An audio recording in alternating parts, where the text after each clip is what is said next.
Oh, that's it. It's just that. It's just a screenshot. I mean, you're in the wait, screenshot. Max. What we are looking at Can you is zoom in? Tyrese Maxey Press holding play. the basketball and Nick Nurse behind him calling a timeout. Press play real quick. That could be the parallax effect. Oh, that's it. Okay, press play though. On today's Pardon My Take, we have a three for the people. We're going to finish our draft coverage with Daniel Jeremiah and Field Yates. And we have our good friend Kirk Goldsberry on to talk specifically about Monday night in the NBA. We're going to have him on to talk some more NBA playoffs when he's in Chicago in a couple weeks. We're going to talk about everything that happened Monday night. We're going to talk about everything that happened Tuesday night. Max is going through the 5 stages of grief. We have Hot Seat, Cool Throne. We have Guys on Chicks. It's a great show, and it's all brought to you by our friends at DraftKings. The 82-game preseason is in the books, and it's finally time for the real season. Don't miss out on any of the NBA playoff action at DraftKings Sportsbook, an official sports betting partner of the NBA. From the play-in tournament through the finals, from every opening tip to every buzzer beater, DraftKings Sportsbook has you covered with same-game parlays, live betting, odds boosts, and so much more. And if you're new to this whole sports betting thing, it's super easy to get started. Try betting on something simple like a team to win. Go to the app, select your team, place your first bet. It's that simple. I think the Celtics are 14-point favorites on Wednesday night. You can go bet on them now. And here's something else to sweeten the deal for all new customers. Bet $5, get $200 in bonus bets instantly. New customers, download the DraftKings Sportsbook app. Use code TAKE. That's code TAKE to get $200 in bonus bets when you bet just $5 only on DraftKings. The crown is yours. Okay, let's go.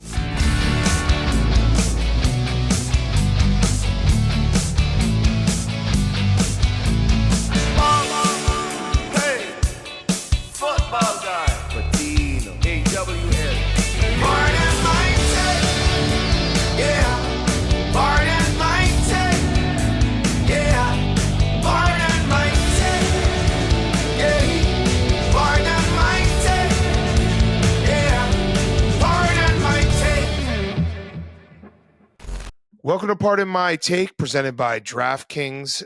Go right now, download the DraftKings Sportsbook app, use code TAKE. That's code TAKE to get $200 in bonus bets when you bet just $5 only on DraftKings. The crown is yours.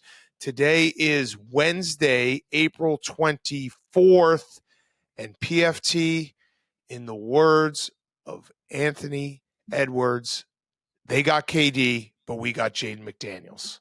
That's what happened. There you go. That's what happened for the Timberwolves. Even Steven.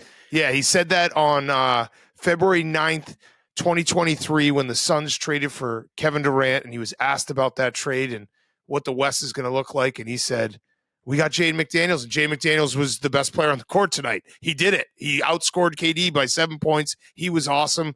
They got Jaden McDaniels. The Suns are dead. I proclaimed it. The Suns are dead. They don't look like they have any life to them whatsoever. They look anemic. Bradley Beal looks pretty bad.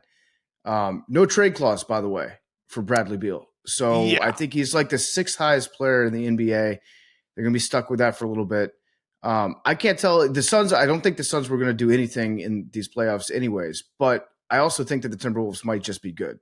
The Timberwolves are good, and they're deep. Like, Jaden McDaniels was better than Karl Anthony Towns and Anthony Edwards tonight.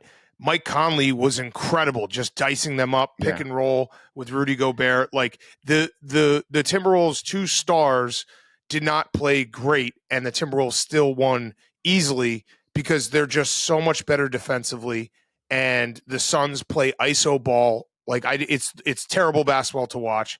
And I think the Timberwolves are really, really good. And I just love that Anthony Edwards quote turned out to be prophetic with they got KD, we got Jaden McDaniels. Everyone laughed at him. He was dead right. Yeah, the Suns offense typically looks to be it is actually heliocentric, in the words of our good friend Ryan Russillo.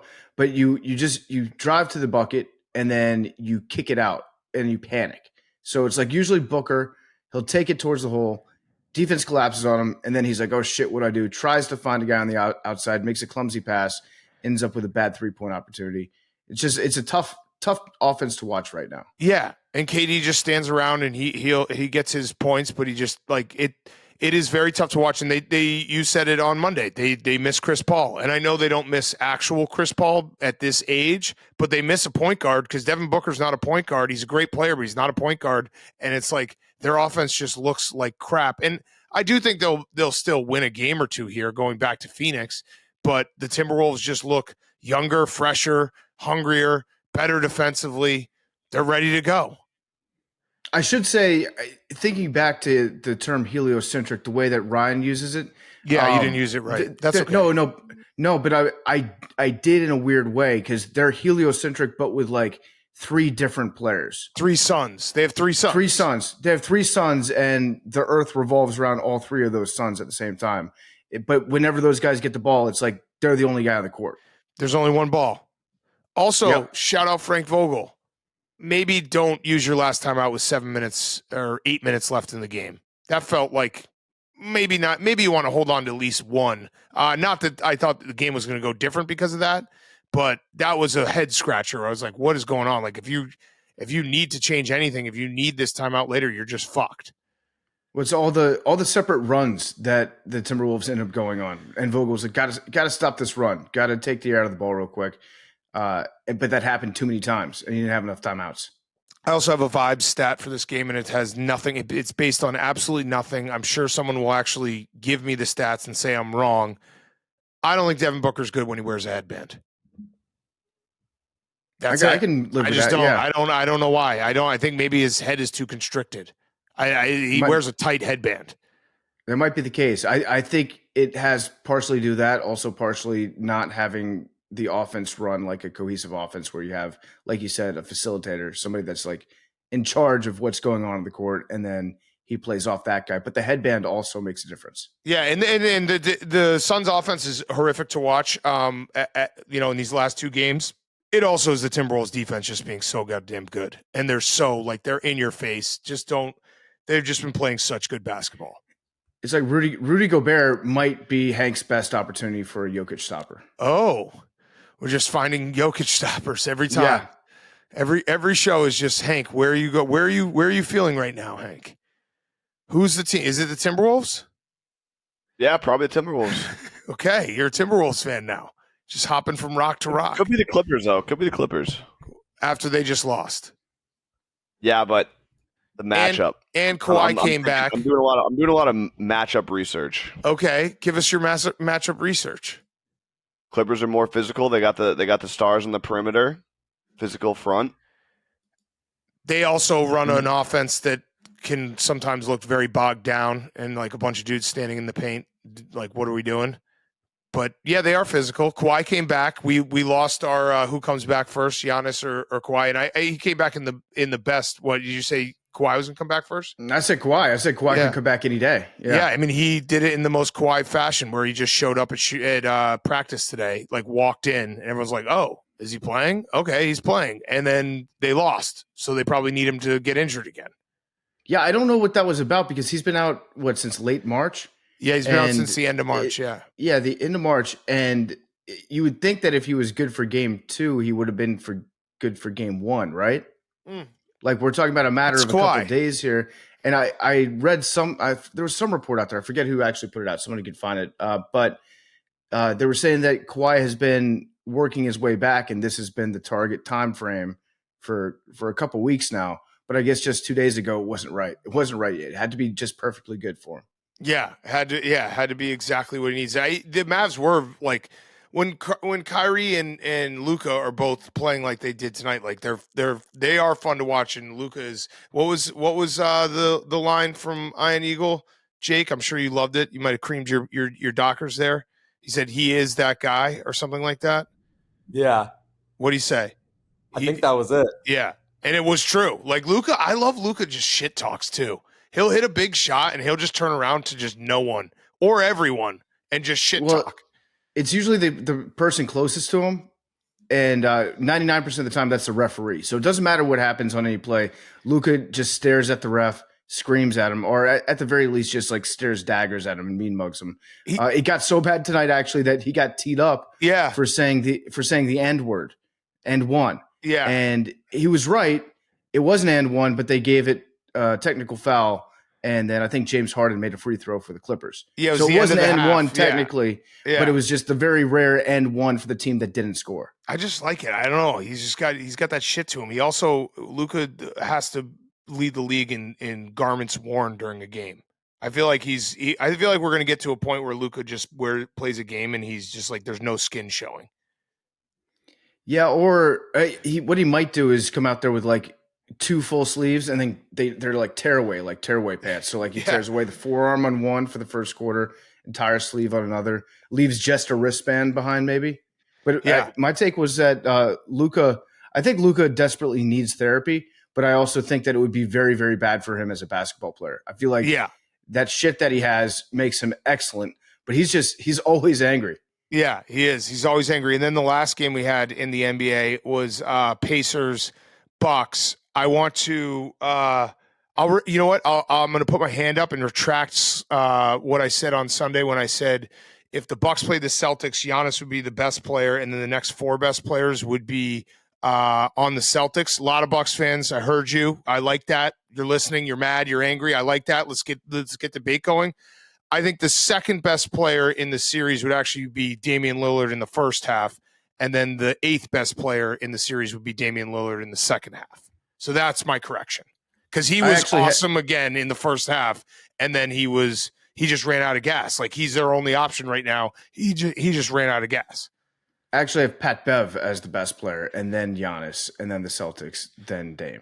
Yeah, that was one of those takes I just threw as a throwaway, and then I heard from a lot of people. I still think I'd probably take 3 Celtics, maybe not 4, but 3 over Dame. But we can have that debate. We can continue to have that debate. But this was like a very classic case of they need Giannis very badly because Pascal Siakam was incredible, and they again ran out of gas. Like Damian Lillard was so good in the first half, and in the second half there were stretches where he wasn't touching the ball. It's like the Bucks are an older roster, and the Pacers were like, we're just going to run all over them, and it worked. They ran them out of they just ran them out of the gym.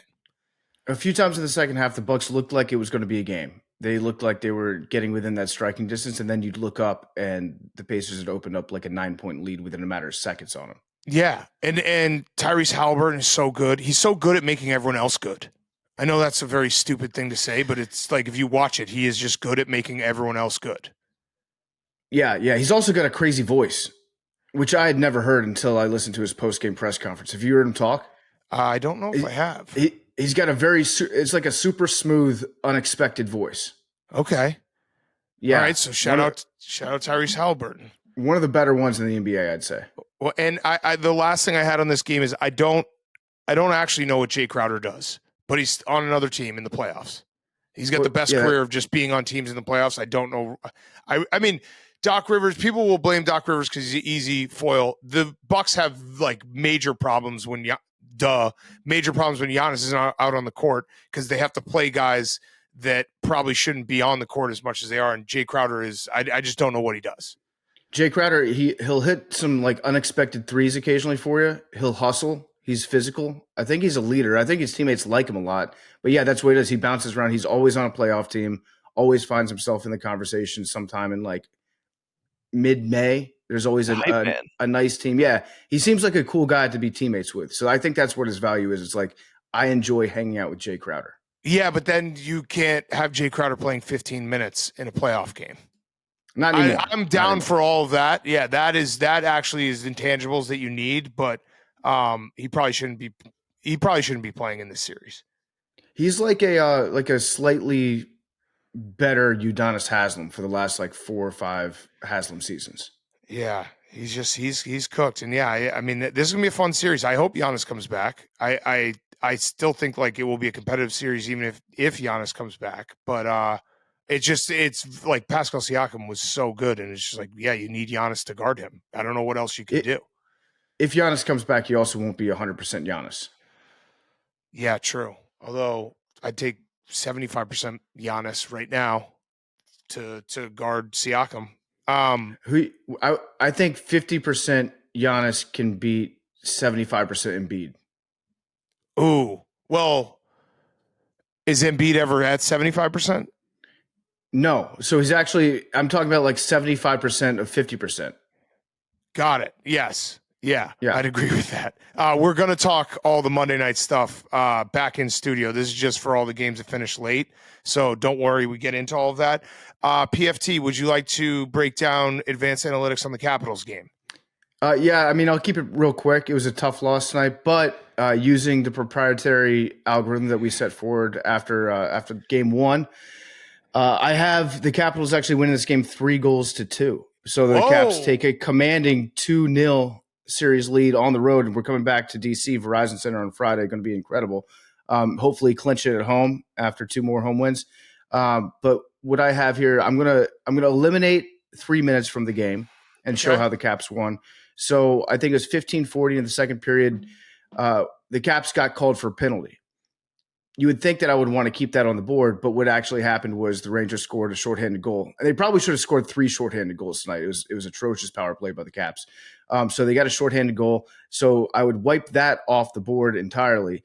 And also during the game, it was pretty obvious that the real score of the game was 3 for the Caps, 3 for the Rangers, 1 for the referees, because the refs just absolutely gave that game to the Rangers. And also they didn't call an egregious hit on TJ Oshie, which Tom Wilson would have been thrown into volcano if he had done it. He would have been kicked out of the league and murdered if that was him throwing that hit in there. So I'm taking that 1 goal, the shorthanded goal, off in the 3 minutes, and then the Capitals then win that game 3-2, and then 1 goal still for the refs.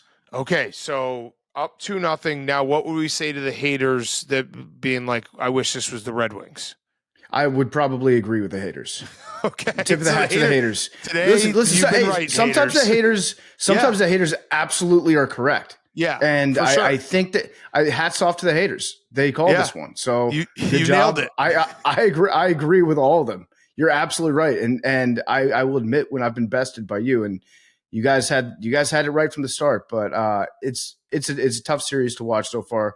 Ovi had 1 shot on goal in this game. And then at the very end of the game, with I think like a second left, maybe half a second left, puck on a stick, front of the crease, and the puck just kind of scoots by him. It's been tough. Like when Spencer Carberry has the balls to call out Alexander Ovechkin, you know that there's a real problem. And having your head coach call you out publicly like that after game, probably deserved. He needs to show up. He needs to do something because he was great the second half of the season, but he looks like he just doesn't want to be out there. Shit. But we're up 2-0. We're up 2-0 right now. The Red Wings would probably have already won the series if they were in it because they're way better than the Caps. But yeah, we're up by two games right now, and we'll see what happens on Friday. And we should just mention, I mean, that Lightning Panthers game was some of the best goaltending ever for like 2.5, or it was about a period and a half, because it was like from half or whatever, somewhere in the second period till they went to overtime was just insane. It should have been like a 6-6 game. Bob made one of the greatest saves ever, diving back across the crease. It was awesome playoff hockey, and then it was a great goal in overtime. It was like a reverse spin move that he pulled across the street, stuck his hand out there, and got it. They're calling it the bobbery. Ooh, I like that. Yeah, that's pretty a great good. one. I mean, it was just both goalies were just insane. It was just back and forth, and both goalies were just standing on their head. Yeah, you need to have, if you're going to be an elite goalie, you have to have at least one save that has a nickname to it. Yeah. And then I saw the memes of Bob the Builder. He's building the wall around the goal. That's nice. I like that. Avs tied it up, and Predators tied it up. So we got 1-1s everywhere, pretty much. Well, 2-0 Capitals. A lot of good hockey. Yeah, a lot of good hockey. That's the one lopsided series. It pains me every time they play, looking at the odds and the puck line, and just how deeply, deeply favored the Rangers are in this series compared to every other series out there. Hank, I don't like your face. No, I mean, I hopped in. I appreciate that. PFT kind of, I believed him. I was like 150-1. Like, that's crazy. In hockey, you get a hot goalie. They were playing well at the end of the year. And then you just watch the games. Okay. It's fair. It's totally fair. And you guys are absolutely right. Like the Capitals, they were such a weird, shitty team this year, but they were kind of fun because they found ways to just pull rabbits out of their ass every single time. It's much harder to do against maybe the best team in hockey. But Hank, I didn't tell you to bet on the Capitals. No, you didn't. No, this was all me. It's the same thing as I'm saying. I'll say later in the episode about the Leafs, where it's like Oh, Ovi, TJ Oshie, championship experience. They got a hot goalie. Yeah, left-handed goalie. Yeah, crazy things have happened. Yeah. Mhm. All right, we're gonna kick it to ourselves. Actually, maybe not. I don't. Now that I think about it, I don't remember a crazier thing that's ever happened in sports than the Capitals beating the Rangers in the first round of this playoff series. I don't think that's happened. Yeah, sitting at 2. It wouldn't have been the craziest before the series started because, like, who knows? But now I'd say it would be pretty crazy. If the Caps come back and win this, that is the craziest moment in sports history. It's bigger than the Miracle on Ice. Way bigger than Miracle. Way bigger than the Ryan Garcia upset. There's just a lot of stuff. Buster Douglas. That fall second. Yeah. All right. So we're going to kick it to ourselves and talk about everything Monday night, and then we have 3 great interviews. But I just wanted to, because this is basically a time travel. We're going to go back to the afternoon. Max has to go through all the stages of grief. I just want to say, my boy Max, I heard reports he hit 2 dingers tonight in softball, so that's a positive thing. 2 dingers. Nice work. What was that, Hank? No, I was going to say I can confirm that. I don't want to confuse the people even more. But I also heard reports after we recorded what you're about to listen to. Oh, yeah. PFT and Max were just screaming at each other for like 2 hours off camera. But I would like to get some more details on that. I'll give you some details. It was Max screaming. Yes. Yeah, that was an overreaction by me. It was Max screaming. Max was screaming at PFT. PFT was sitting just kind of lightly trolling. And then they come out of the Pardon My Take studio. The entire office was standing up, looking down the hall, being like, what is going on? And then Max did a move that it was basically like a 5-year-old's move. He sat down at his desk and he pressed his hands over his ears so hard that I had to like grab him and be like, dude, you're going to hurt yourself. He was like this, like that, trying to block out PFT talking. And meanwhile, it was a whole fucking circus because then he was taking Mr. Pear for a walk. So it was like Mr. Pear, like Memes kept on screaming, like Max would get up and pace. And he'd be like, Mr. Pear, watch out for Mr. Pear. And PFT was just like walking behind. It was just it was quite something. So the rest of this episode is quite something as well. But that led to 2 dingers. So 2 dingers. Yeah. He had the rage going. And then when the 2 hands over the ears didn't work, and I was still trying to talk to him, he just got up, walked, grabbed some headphones, and sat down, put the headphones on at the computer to drown me out. But the look on our coworkers' faces of genuine concern. I don't know if it was concern for me or if it was concern for Max. But either way, they were shocked. And I had to tell him, like, someone was taking a shit upstairs in the bathroom. Yeah. You could hear Matt screaming. No, it was a bunch of people who were standing up being like, is Pardon My Take about to break up? And I had to be like, no, just the NBA pool report came out. and that's what Memes was most concerned about, was like he didn't want Mr. Pear to see members of the family fighting with each other. His papas? He still has Mr. Pear. He still has Mr. Pear thinking that we're all one big, cohesive, loving family. And that was Mr. Pear's first glimpse into like, whoa, maybe I entered a broken home right now. It was also just a funny, like, I was trying to be the peacemaker for once. I was like trying to calm Max down. So, that's a great, what?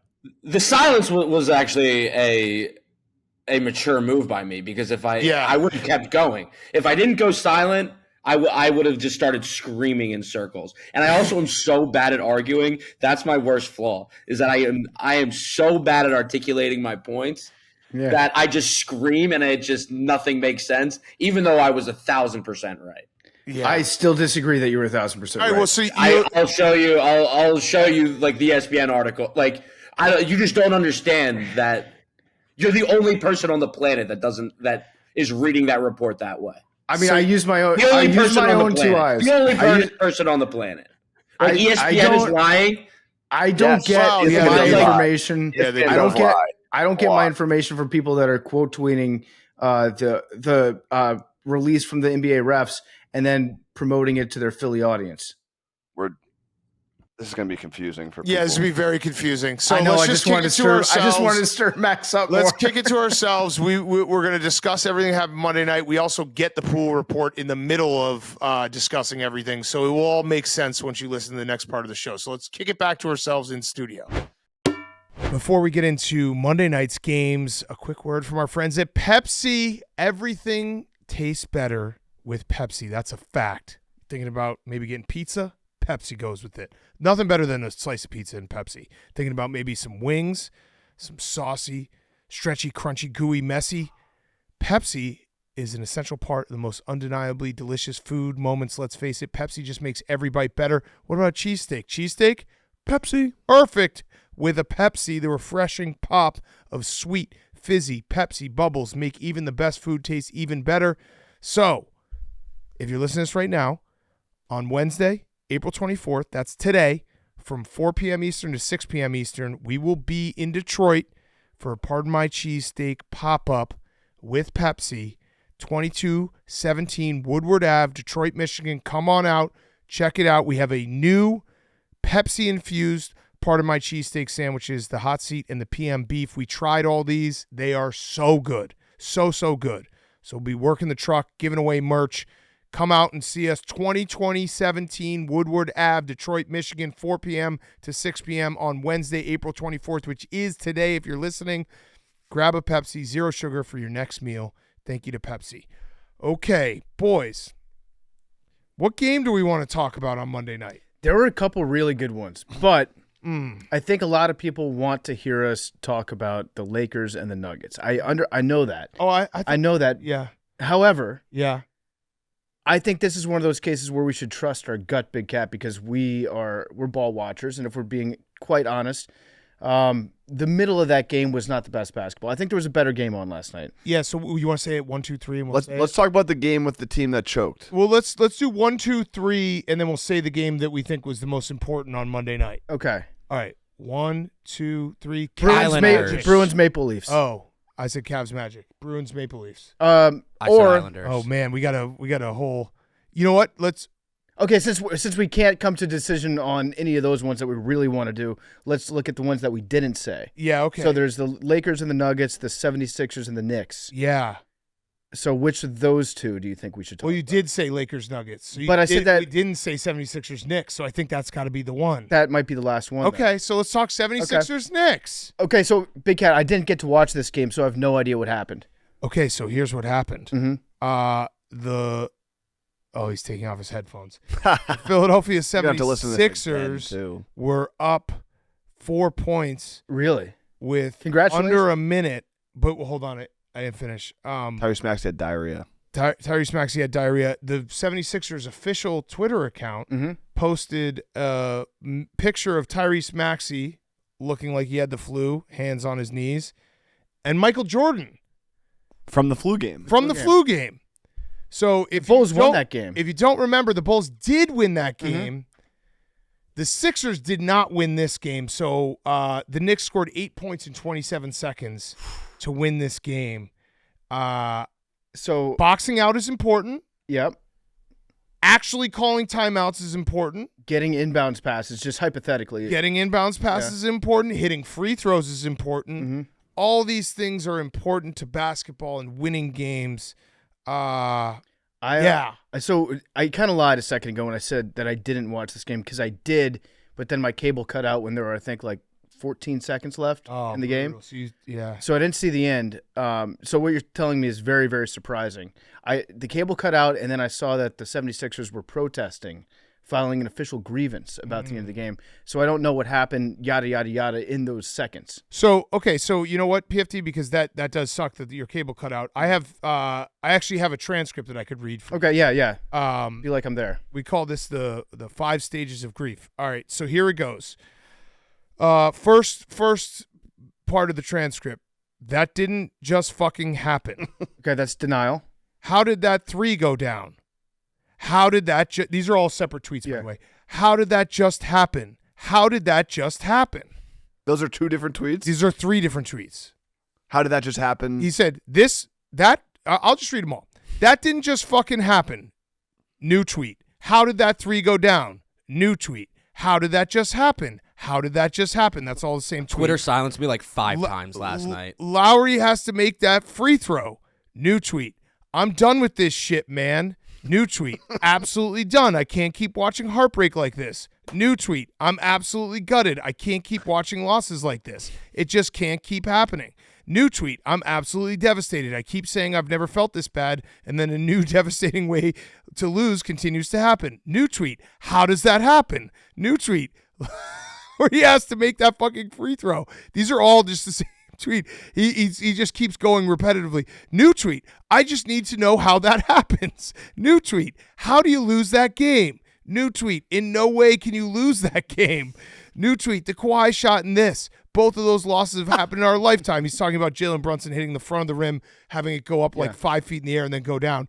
New tweet, how do you not call a timeout? New tweet, he did call a fucking timeout. What the fuck is this? This is the bargaining phase, I believe? No, so I actually broke it down into 5. So there are 5 stages of grief that you have. The first is denial. Yeah. Second is anger.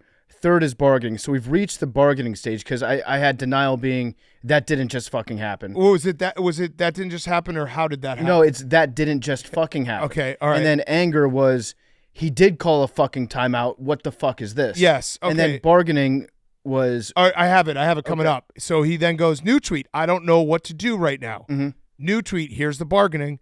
We will get a better whistle at home. Yep, that's the bargaining. And then he goes, new tweet, this literally has to be one or the other. It's simple basketball. He's talking about the fouls that could have taken place. New tweet, I need an explanation on the inbounds timeout. Absolutely need it. New tweet, this is depression. Can someone recommend a very good feel-good movie, like the best feel-good movie of all time? New tweet, stop saying Marley and Me. Mm-hmm. And then the final act, new tweet, Sixers will win this series. That's acceptance. That's accepting the loss, but moving forward and choosing to try to better yourself in life. So it was healthy to watch somebody speed run the stages of grief. Yes. And I don't actually, when I printed out that screenshot here, but I cut out who that was. So I don't know who was making all those posts, but they sound like they're a real loser. Yeah. So it was a hell of a game. Shout out the Knicks. So the Knicks, it is, Tom Thibodeau, that culture, never giving up. Just playing just hard all the time, offensive rebounding, in the inbound play, getting all over Maxey, not having a foul, not letting Nick Nurse call a timeout, which he might have, he might not have. It was an all-time war. Well, he did do the hezzy. Yeah, he did the hezzy. And then I think he also tried to call a timeout after Maxey had thrown the ball away, being like, but just kidding, I want this. It was an all-time. No, both of those are actually correct. Yeah. Both of those are correct. As an unbiased watcher of this. No. Wait. I, as an unbiased observer of what happened at the end of the game, I've seen all the screenshots. I've seen every single angle of this. I've watched from probably like 10 or 12 different angles and synced them all up. What happened was Nick Nurse thought about calling a timeout as they were inbounding the ball, as the ball was being thrown in. Mm-hmm. Hold on, Max. I'll call on you when PFT's done with his point. Let's have some decorum in the courthouse, please. Nick Nurse considered calling a timeout. Yeah. He even made the motion. His body wanted to call a timeout, but his brain stopped his body at the last second. To call the timeout, you have to have your hand touches your other hand like that and makes Wait, show according me. to Show what? me. That's a timeout. According to what? I talk. Show me a timeout. All right, now show me what Nick Nurse did. Nick went like this. That's not a timeout. And even one of his hands was curved. That's not a timeout. Never the two shall meet. It did not ever touch. Tuck rule of the timeout. Exactly. And so that was not a timeout. And then when he did call the timeout with authority, the ball was already out of Maxey's hand. Right. Okay, Max. Counterpoint? I want to think about. And there was a push off too on People Maxey. keep going like this, that he tried to take the timeout away. At what point logically in that play would a coach be like, oh, just kidding, I'm comfortable with where we are at right now. I don't want the timeout. He never caught the ball. I'll answer that. He was about to call a timeout when they couldn't inbound the ball, and then he pulled it away when they inbounded the ball. Correct. They didn't cleanly inbound the ball. Yes, but it looked like they were. Yeah, he No, threw it the didn't. ball. It never looked like he was clean. That there was going to be a clean. It's inbound very there. clear that he was about to call a timeout, and then they got the ball in. He reacted to the play that was going on at hand. Either way. And that's wrong. There's just, if we're talking screenshots, he clearly called a timeout when Maxey had the ball. Okay, either I'll way, pull it up right now. It was an all-time night. We talk about it all the time where if you are a diehard sports fan, you know that at some point your name and number will be called, It's like a military draft. You will be called in the screenshot war, and it was Philly and New York just going back and forth in a screenshot war, Zapruder film type shit, breaking it down, frame by frame. I love watching all of it. Max, can I ask you a question that has nothing to do with the timeout? Do you think Joel Embiid should have boxed out? Yeah, you also didn't get to my last tweet where it said, I'm done complaining about the refs. Obviously, we're gonna get fucked at the Garden. Wait, those were your tweets? You guys are so annoying. But wait, that can't be your tweet because you said, or the person that tweet said they were done complaining about the refs, and then you just complained about the refs. I was disputing what you were saying was incorrect, and I was letting you know that you are incorrect. But you're done complaining about the refs. Yeah, well, someone has to.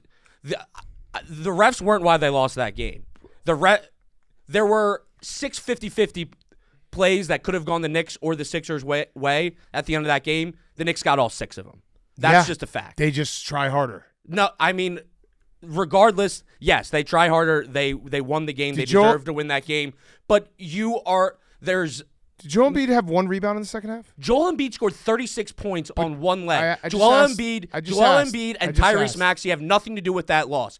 They're the only ones who showed up. Although he should have boxed out. Well, how about Nico Batum and Tobias Harris in the last 2 minutes of that game where they may have well been sitting on the fucking bench? Nico Batum was sitting there and watching the last minute and a half doing nothing. Yes, Embiid should have boxed out, but Embiid was giving everything he had on the 50% leg, and no one else was doing anything to help him. I think he's about to cry. Yeah. Isaiah Hartenstein. Who hit the big shots for the Knicks at the end? Oh, I know that. I don't give a fuck. So from what I saw, Hank, from the transcripts, I just want Jalen Hank Brunson, to fucking experience one of these fuckers. And Dante, that little pussy over there. He won't talk, though, Max. You know that. He won't talk if he does. That's a lot. Hank, you remember that guy, Dante DiVincenzo? Oh, yeah. Where did he play? UConn? No. He won a natty. You remember that one year where he got just sick? Oh, yeah. We were at the game at Nova. We were at that game at Nova, yeah. Did you guys see Villanova's tweet shouting out their guys? I didn't. No. Oh, no. What it said? Villanova MBB. Our guys, Jalen Brunson and DiVincenzo with 2 huge threes to seal the win. And had all of their stat lines, and the Philly fans did not like that. And Josh Hart was incredible again, who also went to Villanova. Max, do you think you shouldn't have sent the flu game tweet before the game was over? Yeah. Wait, me personally? Yeah. Oh, no. What? No, the Sixers. Oh, the Sixers? Sure, yeah. They should have waited. Yeah. Also, PFT, I would like you to look at this. Okay, we're looking at I'm this. looking at But you're not complaining about refs. No, but I just want to make sure that we're not spreading misinformation on this podcast. Okay. I'm gonna lower the shades because I can't really All right, see. go ahead, play because it. No, that's it. Oh, that's it. It's just that. It's just a screenshot. I mean, you're in the wait, screenshot. Max. What we are looking at is zoom Tyrese in? Maxey Press holding play. the basketball and Nick Nurse behind him calling a timeout. Press play real quick. That could be the parallax effect. Oh, that's it. Okay, press play though. I have to get. Well, there is no. that It was a screenshot. He's been in the screenshot war. Because it could be a situation where Maxey is losing the ball right at that very moment. Okay, here's Maxey has the ball. Mm-hmm. Kind of losing the ball. It's on the ground. Yeah, kind of losing the ball, Max. It's in his the fucking ball. hand. Dude. No, Max. See, this is why screenshots aren't Right always, there! You gotta see the clip, the full clip. Okay. How is it's? He has it in. It's in his left hand. Okay, so they are filing a grievance with the NBA, which has what happens when you file a grievance? Adam Silver does he open up the envelope? Knicks did it in February. I don't think it led to anything. Yeah. I think that Adam Silver is just like, okay, they filed a grievance. No, that's stupid. Yeah, doing that is stupid. And I do agree. Like the Knicks wanted to win that game at the end of the game more than the Sixers did. Both of those things can be true. Out. Both of those things can be true. I need you guys to admit that both of those things can be true. Yes, both those things can be true. Joel Embiid did actually, I should say, he did box out. He just boxed out the wrong guy. Yeah, I mean, we had 3 guys boxing out. 3 guys doing nothing. Yeah, doing nothing. It just feels like the Knicks, I mean, the role players for the Knicks are stepping up and no one from the Sixers. What do you say? Yeah, role players play at better at home. You got to win, but you're going to have to win a game on the road to win this series. Correct. I might game of the year on the Sixers at home. Game 3. Max already did that. Oh, you did? Yeah. I won that. Yeah. No, I thought you did it for Series of the year. Series of the year. Series of the year. Oh, no, I'm doing just this game. And I actually do think the Sixers have a good chance to come back and win this. It's going to be tough. I think I agreed with every single thing that Kirk Goldsberry said. We'll get to it later. You're going to have to win on the road, but I love the Sixers in Game 3. Love them. Yeah. Yeah, I mean, they were right there. They were right there. The Knicks are just they're just a tough fucking team, and Jalen Brunson has not played great. And Tyrese Maxey is incredible. Mm-hmm. He was so good last night. So are these all must-wins from here on out? He got blocked at the end. I think that was the greatest flu game that ended in a loss. Yeah, Hartenstein was. I mean, how about the three from the logo to put him up? I mean, that was. Hartenstein just decided for like the last hour of the game was just like, I'm gonna just get everything and just out hustle everyone. No, yeah, that's a guy that's just like a pure heart guy that wanted it more than anyone else on the court last night, and he's like the reason why the Knicks won, because he wanted to win that game. Yeah, no one else wanted to win. He was as incredible. bad as he wanted to win. Did you see a very funny clip on Jalen Brunson's podcast, which I'm sure you listened to, Max, because I think Jalen Brunson and Josh Hart host it. Both went to Nova. Cool. Isaiah Hartenstein reminding Josh Hart of the moment that Josh Hart found out that he's black. His dad is black and white, and so he's like, yeah, I'm actually black. And Josh Hart was like, yeah, I do remember that. I was like, he's like, you changed everything. He's like, yeah, I did. But yeah, he's a dog. Like, he's a fucking dog. He just, those type of moments, the Mecca was on fire. Like, that is the coolest place in a playoff atmosphere. And the Knicks, I mean, the Knicks deserve it. Like, they're a long-suffering fan base. I don't think of the same, like, the series it's going to look a lot different in Philly. Like, they feed off the energy of that crowd. And that's like very obvious. Yeah. So again, to clarify, this is Game 3 is must win. Yes. No matter what happens, Game 3, Game 4 also must win. Game 3 is a must win. Has to be a must win. If it's 2-1 going into Game 4, is that a must win? Yeah. Yeah. They're all must wins. Game 5. Although it is, if it weren't the Sixers, like I could see the Knicks blowing a 3-1 lead, but the Sixers make it. Do you understand what I'm saying here? Like, the Knicks feel like a team that would get really excited and blow a 3-1 team, but the Sixers are the antithesis of like the team that would come back from a 3-1. Yeah, I got it. Yeah. Okay. So Max was in hell last night. You're thinking about not making Game 5 a must-win is what I'm hearing. No. Yeah. No. They're both must-wins. Okay. Max was in hell. You know who agreed with you, Max, on the end of the play review system, all that stuff, was LeBron James. In his post-game comments after his game. He was like, yeah, the Sixers got fucked too. I mean, and Maxey also got fouled 4 times. Yeah. Maxey also had quite a shove. Also, lost in all this, Kyle Lowry's flop was so good. Mm-hmm. So good. When he dropped to his knees, and then he fully extended his body and just dove to the baseline. They didn't call it, but I think everyone should go back and watch that clip because it is the absolute best flop that I've seen from him. Yeah. Max, so who are you? You're only mad at Hank, I think, right now. What did I do? Well, I'm so happy I can't see your fucking face from in here. Yeah. Max and I were actually commiserating on a side text last night because I bet the Sixers money line as well. And I don't want to relitigate anything because I didn't text anything. I thought about it. I've copped to being a bitch for the Wisconsin JMU game, but Max did go through something very similar where a person he has met twice in his life texted him talking shit, and it's the worst. It pissed me off. Like, friends, fine, but just randoms, bad. Hank, you are.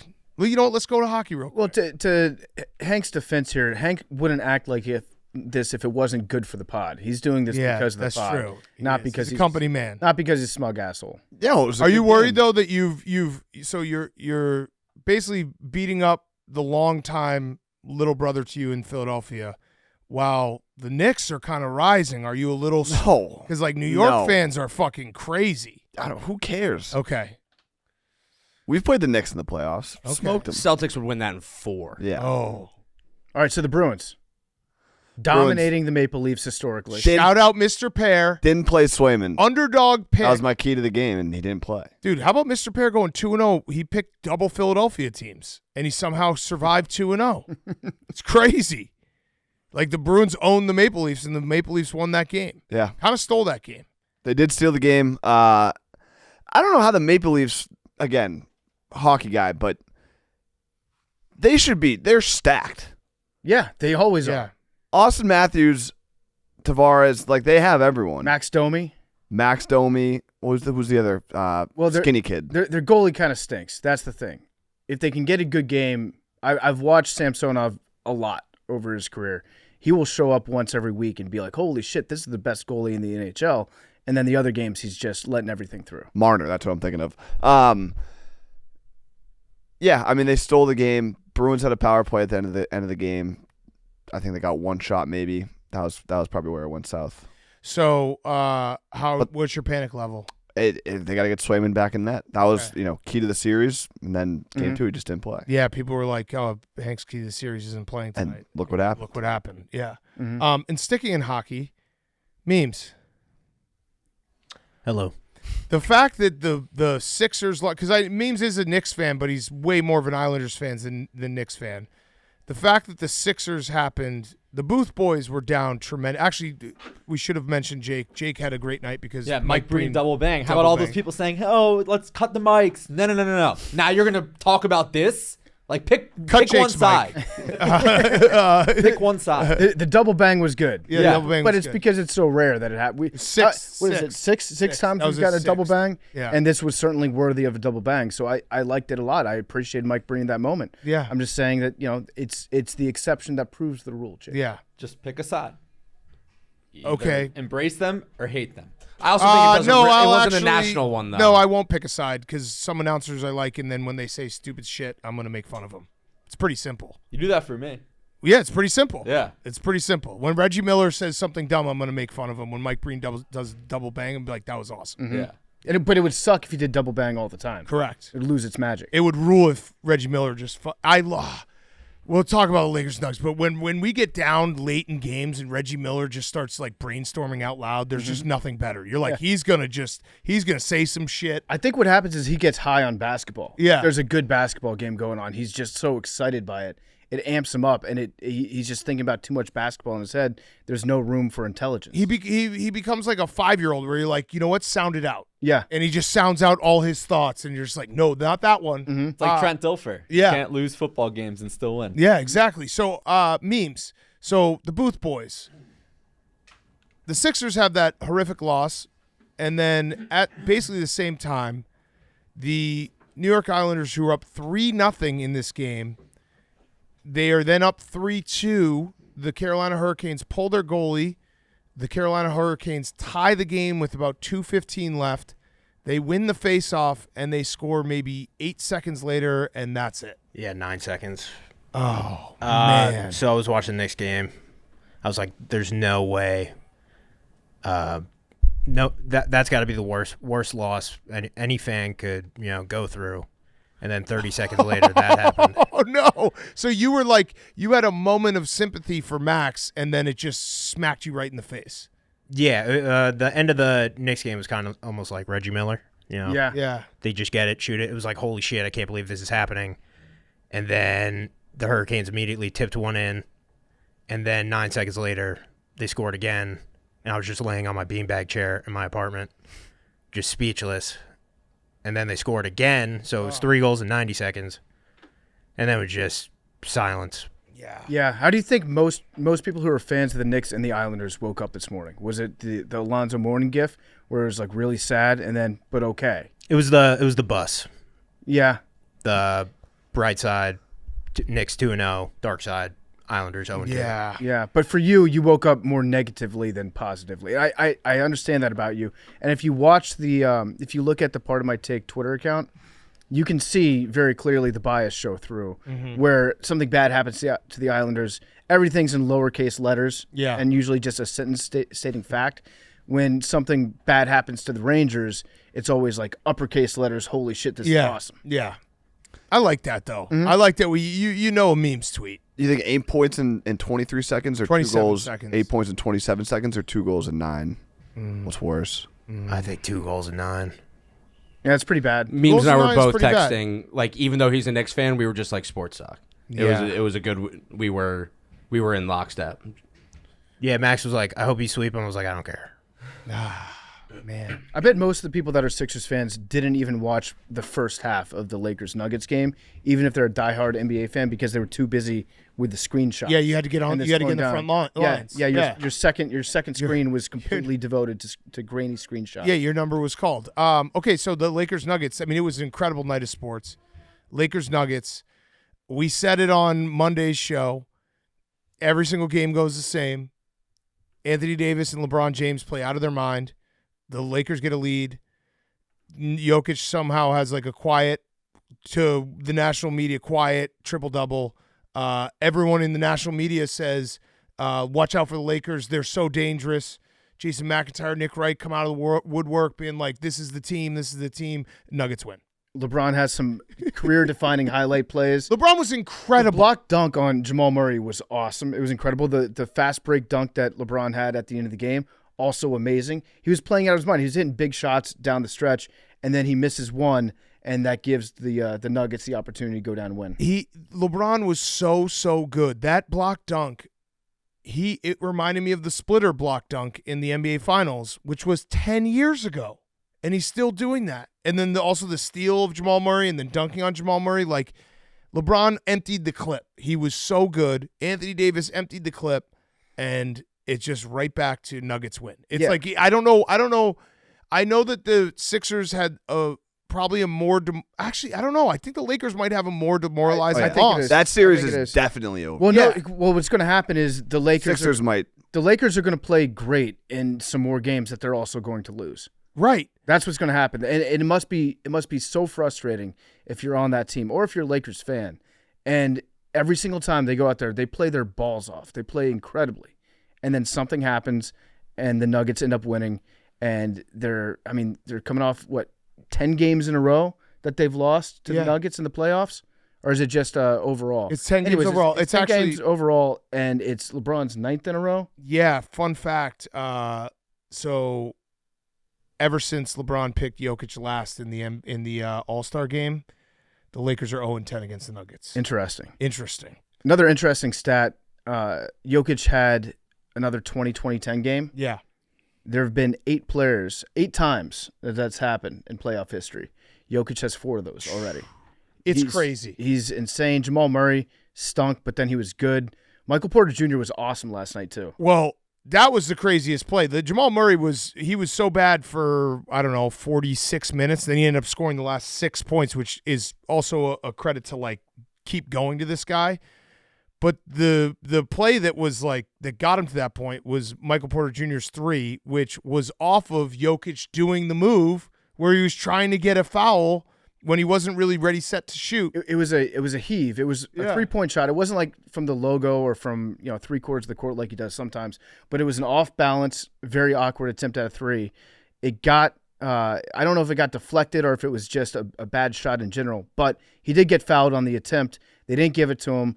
Austin Reeves gets out-muscled for the ball, pass back to Aaron Gordon was all hustle. Wide open 3. Yeah, it was a crazy game, and I do LeBron, it's nuts that he's doing this at age 39, but it's also got to be so demoralizing because they have emptied the clip. Like D'Angelo Russell even was playing well and scored 23. Like they have done everything. They are essentially playing a team that they have to play A+, and the other team has to play like a D+ to have a chance of winning. Because the Nuggets were playing like a C+ last night, and they still won the game. Yeah, I think it was like 5 minutes of game time, maybe 6, where the Lakers didn't score in the third quarter. Because they do the thing where they just stop running plays. The Lakers were up 20 points, and their game plan just became either chuck a 3 or take a weird off-balance shot that's heavily guarded in the paint. 7-foot jumpers, they probably missed like 5 or 6 7-foot jumpers. It was just bad. The Lakers came out of halftime. I think they ran 3 or 4 plays, scored on all of them. Then they just stopped running plays and stopped scoring. It's crazy. Yeah. And people are saying, Pelinka didn't have the roster set because Jokic, anytime Anthony Davis comes out, Jokic just dominates. He dominates anyway. Ham is not a good coach. The Nuggets are just better than the Lakers, and it's every game is so funny. It's like I kept on just betting the Nuggets live. Yeah, and all night. Like I was just like 9.5, 7.5, 5.5. Okay, they're going to be in this game. And the way they lost it at the very, very end with Anthony Davis falling into the Nuggets bench after it was all over and having them all celebrate around him like he was on the team. Brutal. It's going to be tough to come back. Also, crowd shots, buzzer beater crowd shots. There's something like it gives me a little tingle in my balls. I was just watching all the crowd shots. They're so fucking cool.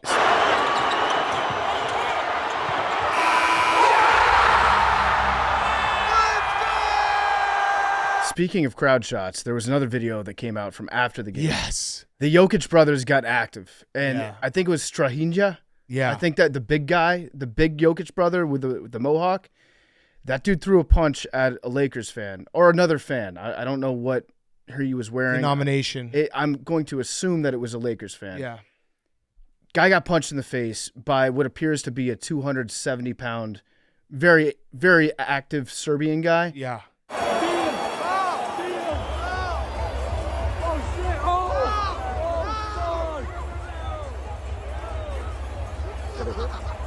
Chewed the punch. Mm-hmm. Credit to the guy that got punched in the face, because I think anybody else would just crumpled into the fourth dimension at that point. But that guy, he stood up to it. People are wondering if the Jokic brothers are washed. They gotta knock someone out. Yeah. They gotta do some kind of feats of strength. They gotta lift up a building or something. Just do an Instagram video where they lift up a car. Yeah.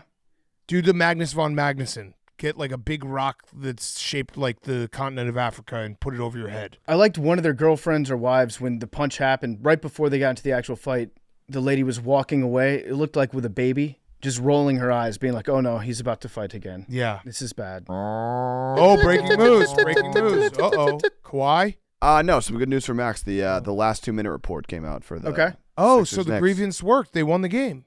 The NBA finds that Brunson did pull on Maxey's jersey. It should have been called.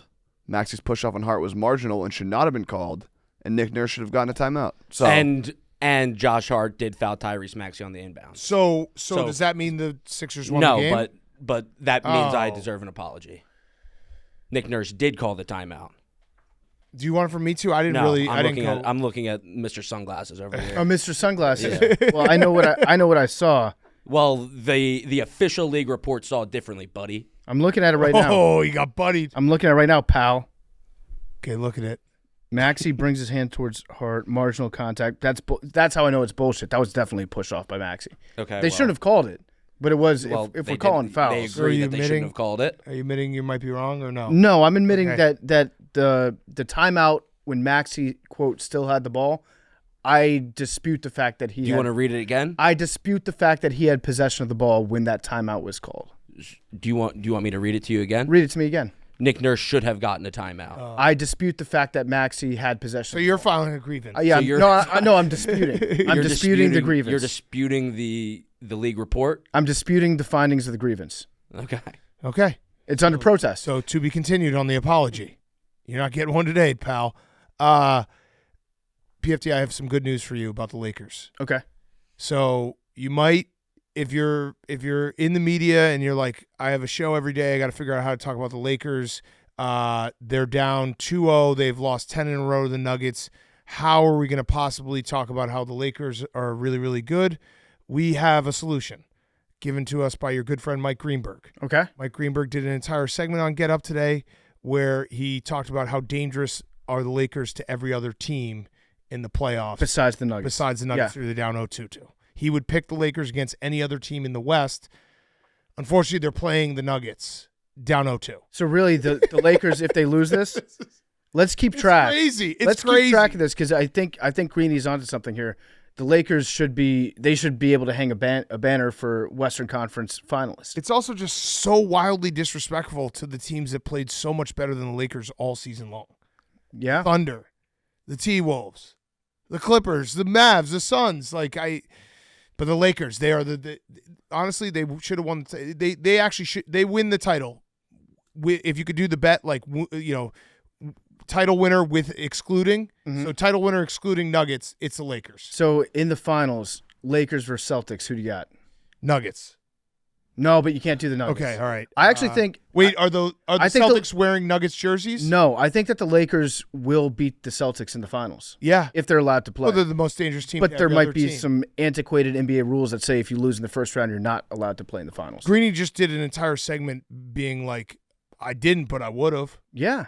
Like you're lucky that I got held back there and didn't have to play any of the other teams.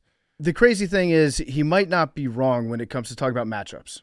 No, I think he's wrong. I think there's other teams that are better than the Lakers. That match not better, but match up better against the Nuggets. I think they would. No. Against the Nuggets, you're saying? Yeah. Like I think the Lakers match up against the Nuggets as good, if not better, than any other team in the West. Oh, I don't agree with that because they haven't won a game in 10 games. I know, but that's what's crazy. Yeah. No, his argument was the Lakers match up better against everyone else in the West. He would pick the Lakers against everyone else in the West, but unfortunately they're playing the Nuggets. Okay. So essentially, like, they're so good, this is bullshit, they have to play the Nuggets. It's like saying the Bills, unfortunately, have to go through Mahomes. Patrick. The Bills, the 49ers, and the Ravens are really, really good if they don't have to play Patrick Mahomes. Yeah. That's exactly what it is. All right. Cavs Magic, all I had is that the Magic are still going with their strategy of not scoring the basketball. Mm-hmm. Hasn't worked through 2 games. They have shot 34% from the field in 2 games. They've shot 23% from 3.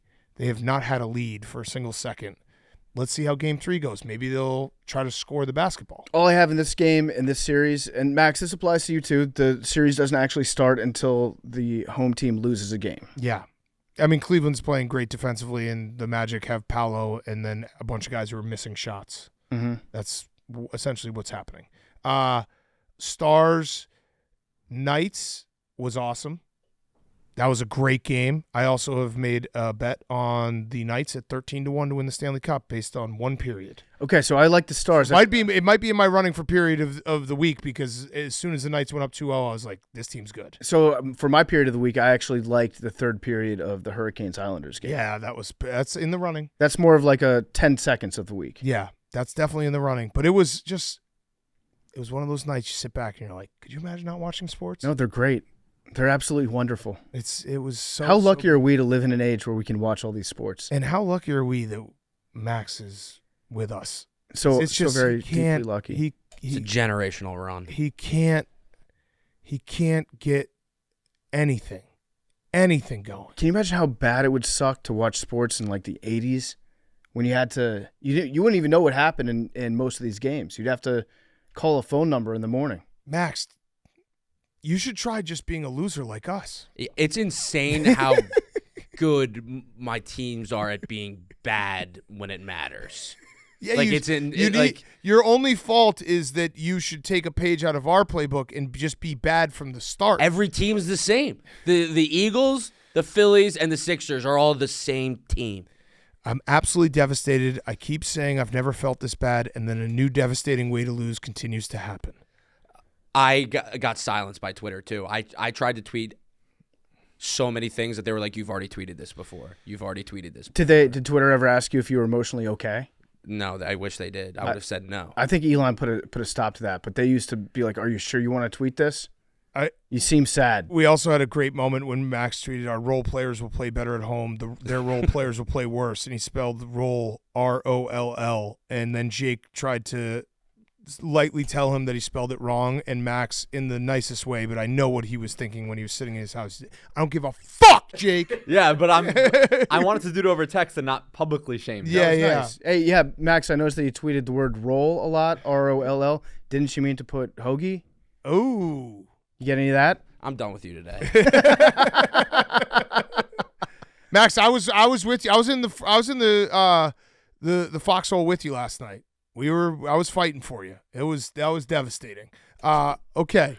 Anything else before we get to Hot Seat Cool Throne? We got some great interviews coming, some drafts, some NBA, more NBA. We get you can skip ahead for our dumb NBA thoughts and actually listen to Kirk Goldsberry give you good NBA thoughts. But before we get to Hot Seat Cool Throne, we're brought to you by our friends at Coors Light. Hot Seat Cool Throne is presented by Coors Light. There are plenty of chances in life to make things better by choosing chill. Grab every opportunity to choose chill, then reach for a refreshing Coors Light. When you embrace a chill mindset, it's a good time to choose chill. Crack open a Coors Light. Coors Light is mountain cold refreshment, crisp and refreshing as the Colorado Rockies. Make the most out of the times you choose to chill. Choose Coors Light. Get Coors Light delivered straight to your door with Instacart by going to CoorsLight.com/take. Celebrate responsibly. Coors Brewing Company, Golden, Colorado. CoorsLight.com/take. Hank, your hot seat, Cool Throne. My hot seat is the Broncos. Oh, I had this as well. Yeah. They released their new jerseys, and they are ass. Okay, so They look like a spring football team. I actually had a different take on it. Not the jerseys. The jerseys are ass. I actually think the hot seat is all the 31 teams, PR teams in the league, because the Broncos did a masterclass on Monday. If you see it, they released terrible jerseys, which is hard to do.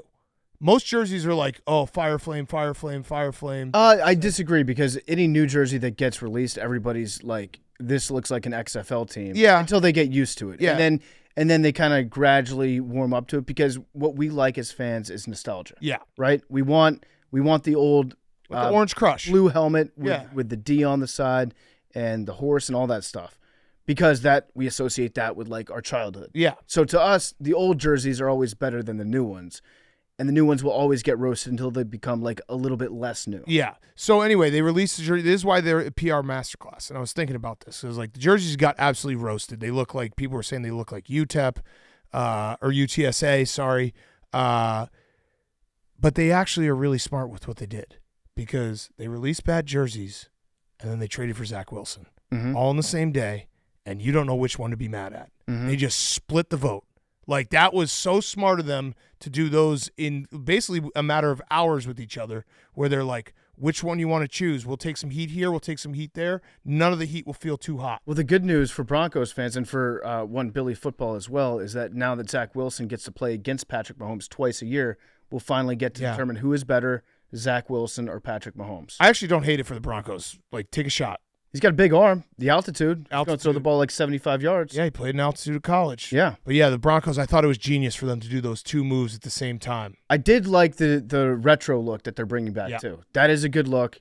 And it feels like it's been jersey season, like redesign season. Yeah. Uniform redesigns, because we had the Jets. The Jets were ass too, right? No, they were fine. They just kind of look a little. They're like, they didn't really do just much. Getting closer to looking like the Eagles every day. Yeah, they didn't do much in their redesign. Then the Texans dropped their new ones today. Yeah, I like the helmets with the big H, the calligraphy H on the side of it.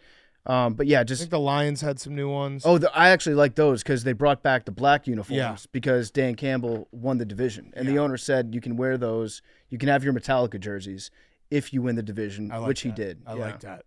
All right, Cool Throne. My Cool Throne is Paul Pierce. Yep. Also had this. The truth. The NBA polled 133 players, active players. They asked who the greatest player of all time was. Michael Jordan was first. LeBron James was second. Kobe was third. Steph Curry was fourth. And then Paul Pierce was tied with Magic Johnson for fifth. How many votes? 0.8%. 0.8%? Paul Pierce figured out a way to vote for him. Yeah, it's definitely Paul Pierce. Any vote is he's on the list. Yeah. He is on. According He to is on the list. current NBA players, he's a top 5 NBA player of all time. I love the anonymous polls. I saw the other one that was, stuck out was that Tom Thibodeau won coach you'd least want to play for at 46.8%. Yeah. Josh Hart did have his back. He's like, everyone's soft now, which I agree with. Like, Tom Thibodeau's made average players great throughout his entire career. I don't know why you'd not want to be an average player and become great with him. Yeah. And then the best, though, was they graded the refs. And 3% gave it an A, 27% B, 47.8% C, and then 8.3% F. And they talked to some of the anonymous players for quotes. And so they talked to the player who voted in F, and he said, shit, they don't know if they want us to play or not play, but they good people. It's a perfect quote. Yeah, I like that because that grievance isn't so much with the referees themselves. Yeah, it's with the system Correct. and being told how to officiate different players on different nights sometimes. Yeah. And no consistency, but they're good people. Yeah, they good people. They're good people. They good people. We just got to start using that all the time when we insult someone. Like, they good people. And bless their heart. Yeah, bless their heart.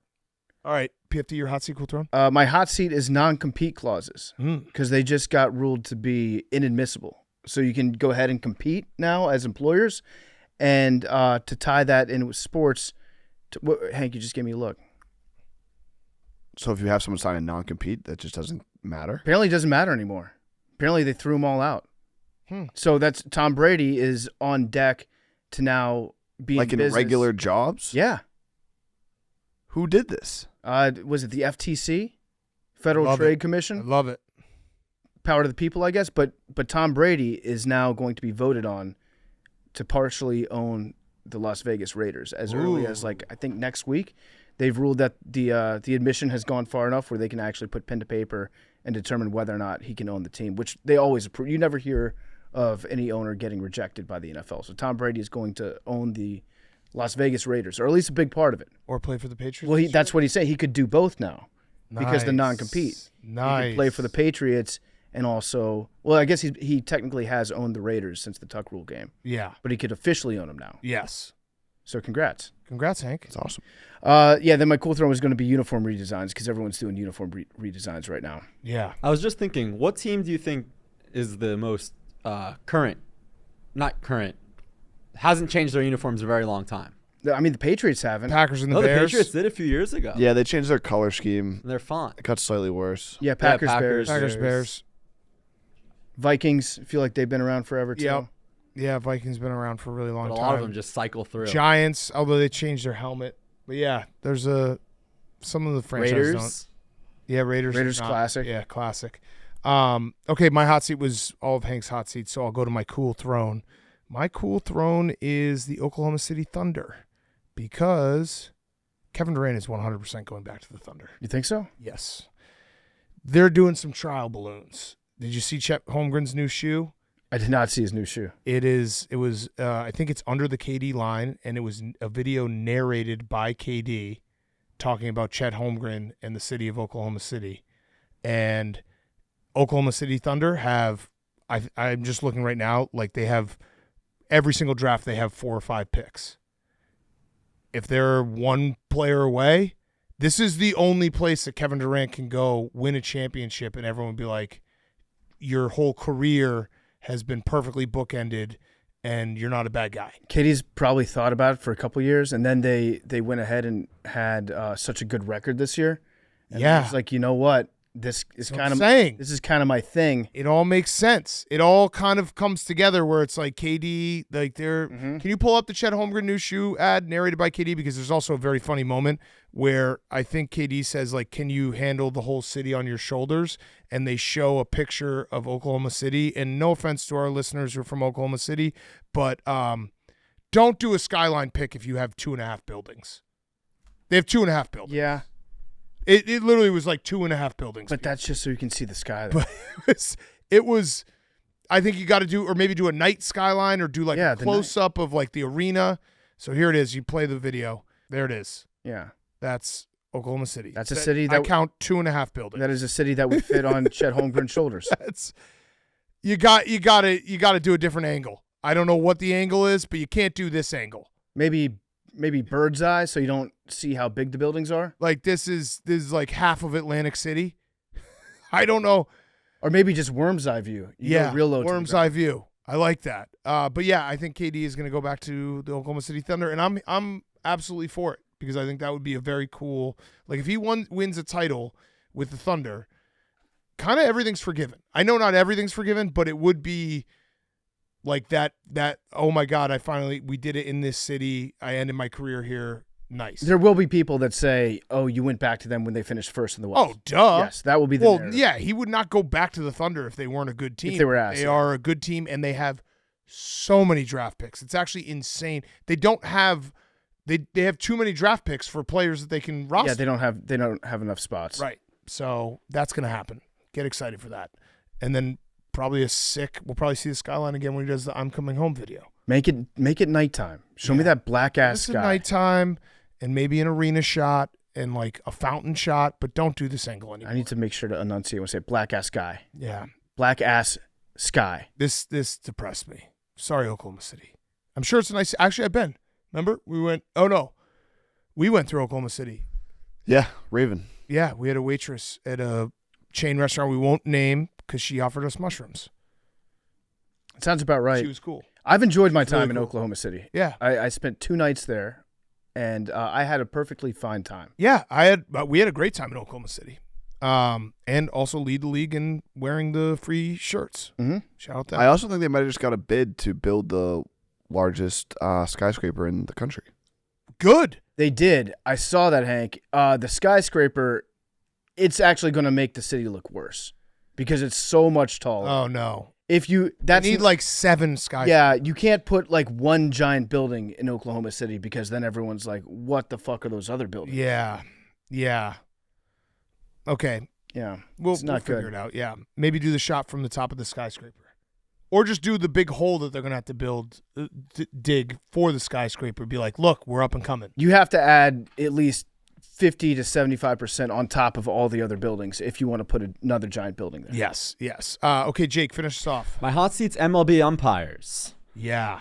This is becoming a weekly segment on this show because we've talked about Angel Hernandez, but the Aaron Boone situation on Monday afternoon was one of the most jaw-dropping. Like there's not a two-sided story to this one. It ruled. He got ejected for something a fan said.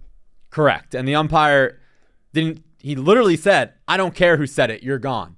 I love that. I love that. That's wild. I love it when when umpires double down on something that's so insane like that. The egos on these guys. It's so good. I love it. So how do you not love it, Jake? It was awesome for umpire to be so set in their ways. Yeah. To be like, yeah, I don't care. You're still gone. It's fucking hilarious. That's something that a parent would say. Yeah. When they know that they're wrong, but they don't care anyways. Right. You can't. If you're an ump, you can't admit that you were wrong. Yeah. So what I would. Then they'll why? Like take advantage. People of you. would appreciate you. No. Would they? No. Yeah, fans would be like, I appreciate "Thank you this for more. like admitting you're wrong and taking show- accountability." You can't show weakness. I That's beta male. I shit. appreciate it more to just be like, I was wrong, but I'm not gonna say it. Like Yeah. PFT with Max. Yeah. So or like when the NBA admits that they're wrong about like a last minute call where somebody should get a timeout, nobody respects them more for doing that. Yeah. Just a crazy situation for the ejection, and the umpire probably won't face any consequences. Yeah. No, he shouldn't. He should get a fucking hero's welcome.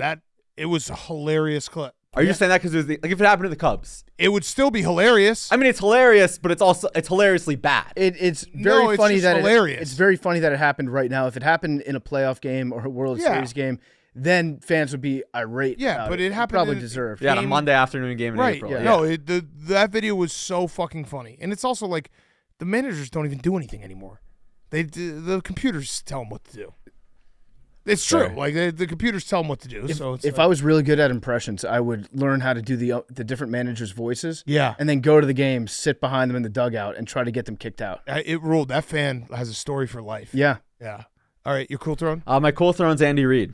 He got a new contract. Oh, Extension. nice. Deserved. Well deserved. Well deserved. $12 million a year, I think. Big Red. Good for A him. lot of cheeseburgers. He's definitely going to do a press conference where he's like, "What are you going to buy, Andy? Cheeseburger." He's probably going to buy McDonald's. He's 66.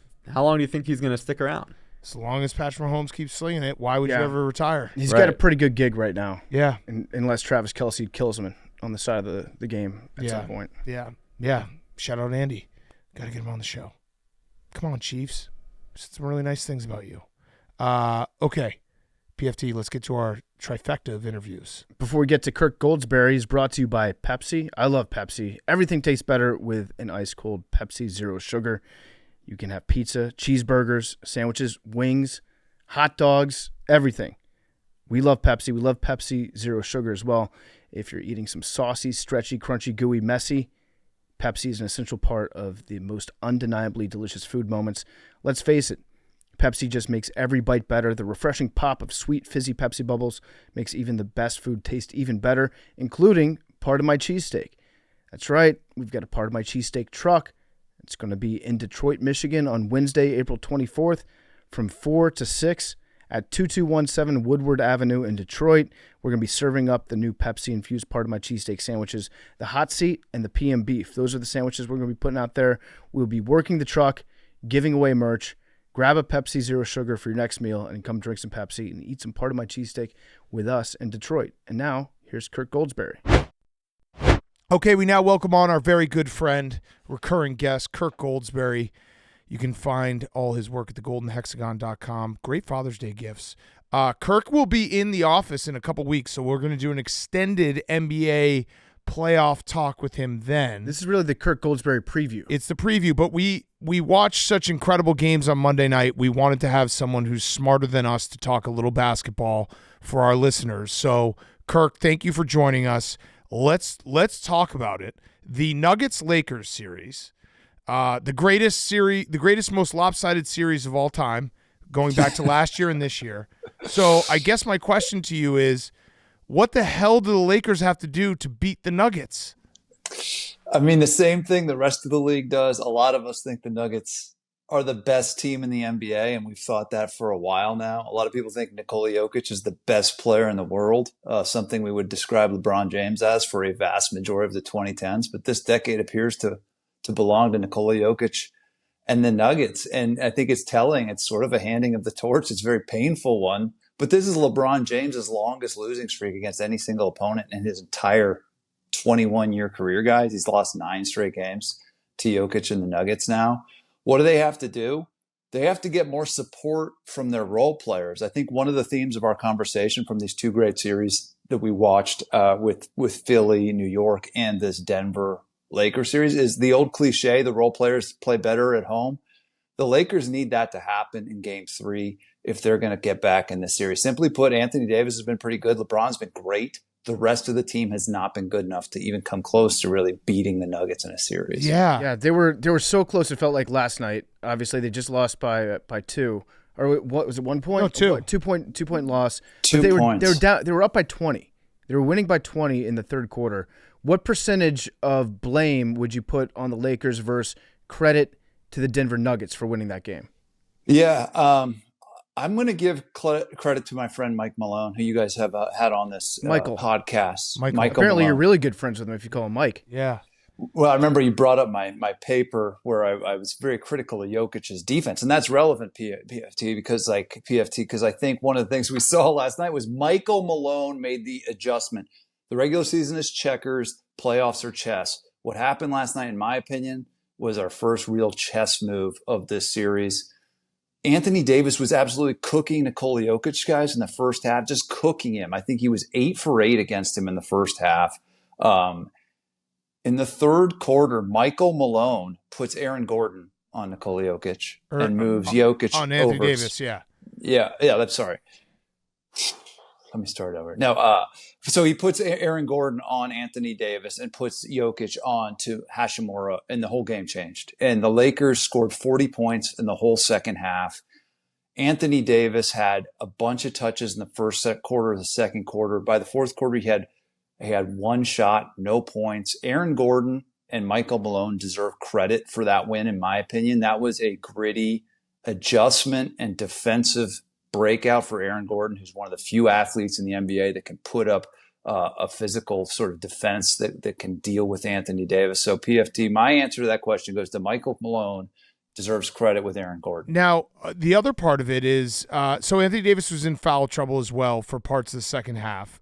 It does feel like the Lakers roster is a big issue, and I don't want to take blame away from players, but like every time Anthony Davis comes out of the game, Jokic does literally whatever he can do whatever he wants most of the time. He does whatever he wants to the 10th power when Anthony Davis comes out of the game. Is that fair to just be like the Lakers they just don't have enough dudes, they just don't have enough bodies to be able to compete with a team like this? I mean, it's not a sexy talking point, Big Cat, but one of the big differences between good NBA teams and great NBA teams is simply depth. Yeah. And when you're talking about dynasties where you have like Sean Livingston or Manu Ginobili coming off the bench for these teams that win multiple championships, this Lakers bench is short. No offense to my fellow Longhorn Jackson Hayes, but he just isn't going to be able to defend Nikola Jokic in a big playoff moment. And I think, like I said earlier, the fatal flaw with this LeBron era Lakers team is often not LeBron or AD. It's the supporting cast. And when you look at this losing streak against the Nuggets, D'Angelo Russell hasn't been good enough in a lot of these games. He was pretty good in game 2, especially in the early. But Rui Hachimura, Spencer Dinwiddie, Vincent, these are the dudes that weren't good enough in Denver. And if the Lakers want to climb back in this series, it's that thing again. Can the role players get us a game at home? And they haven't been good enough in Denver so far, Big Cat. What's the other chess move that now Ham can counter with? Because it is that is my favorite part of the NBA playoffs is you see one team will say, all right, we're going to adjust here. And then the next game, it's like, all right, well, we're going to counter adjust. So what can they do knowing that they might put Aaron Gordon back on Anthony Davis and make his life miserable? Yeah, I think they can use switches maybe. And I Jokic is the best player in the world. Not throwing shade at him, But Anthony Davis showed last night one of the only weaknesses in this dude's whole game is defending athletic players. And the Lakers have two options. Obviously, they're going to, I think, stick with this Gordon matchup on Anthony Davis. But can LeBron James attack Nikola Jokic in pick and rolls? Can they get Jokic exposed in the paint and really just start to attack him with their incredible rim attacking athleticism? Because that's what they had success with in the first half last night, was Anthony Davis in the paint. You mentioned the role players stepping up. It would be nice to get an Austin Reeves game. That would take a little bit of the pressure off AD and LeBron James. We haven't had that yet.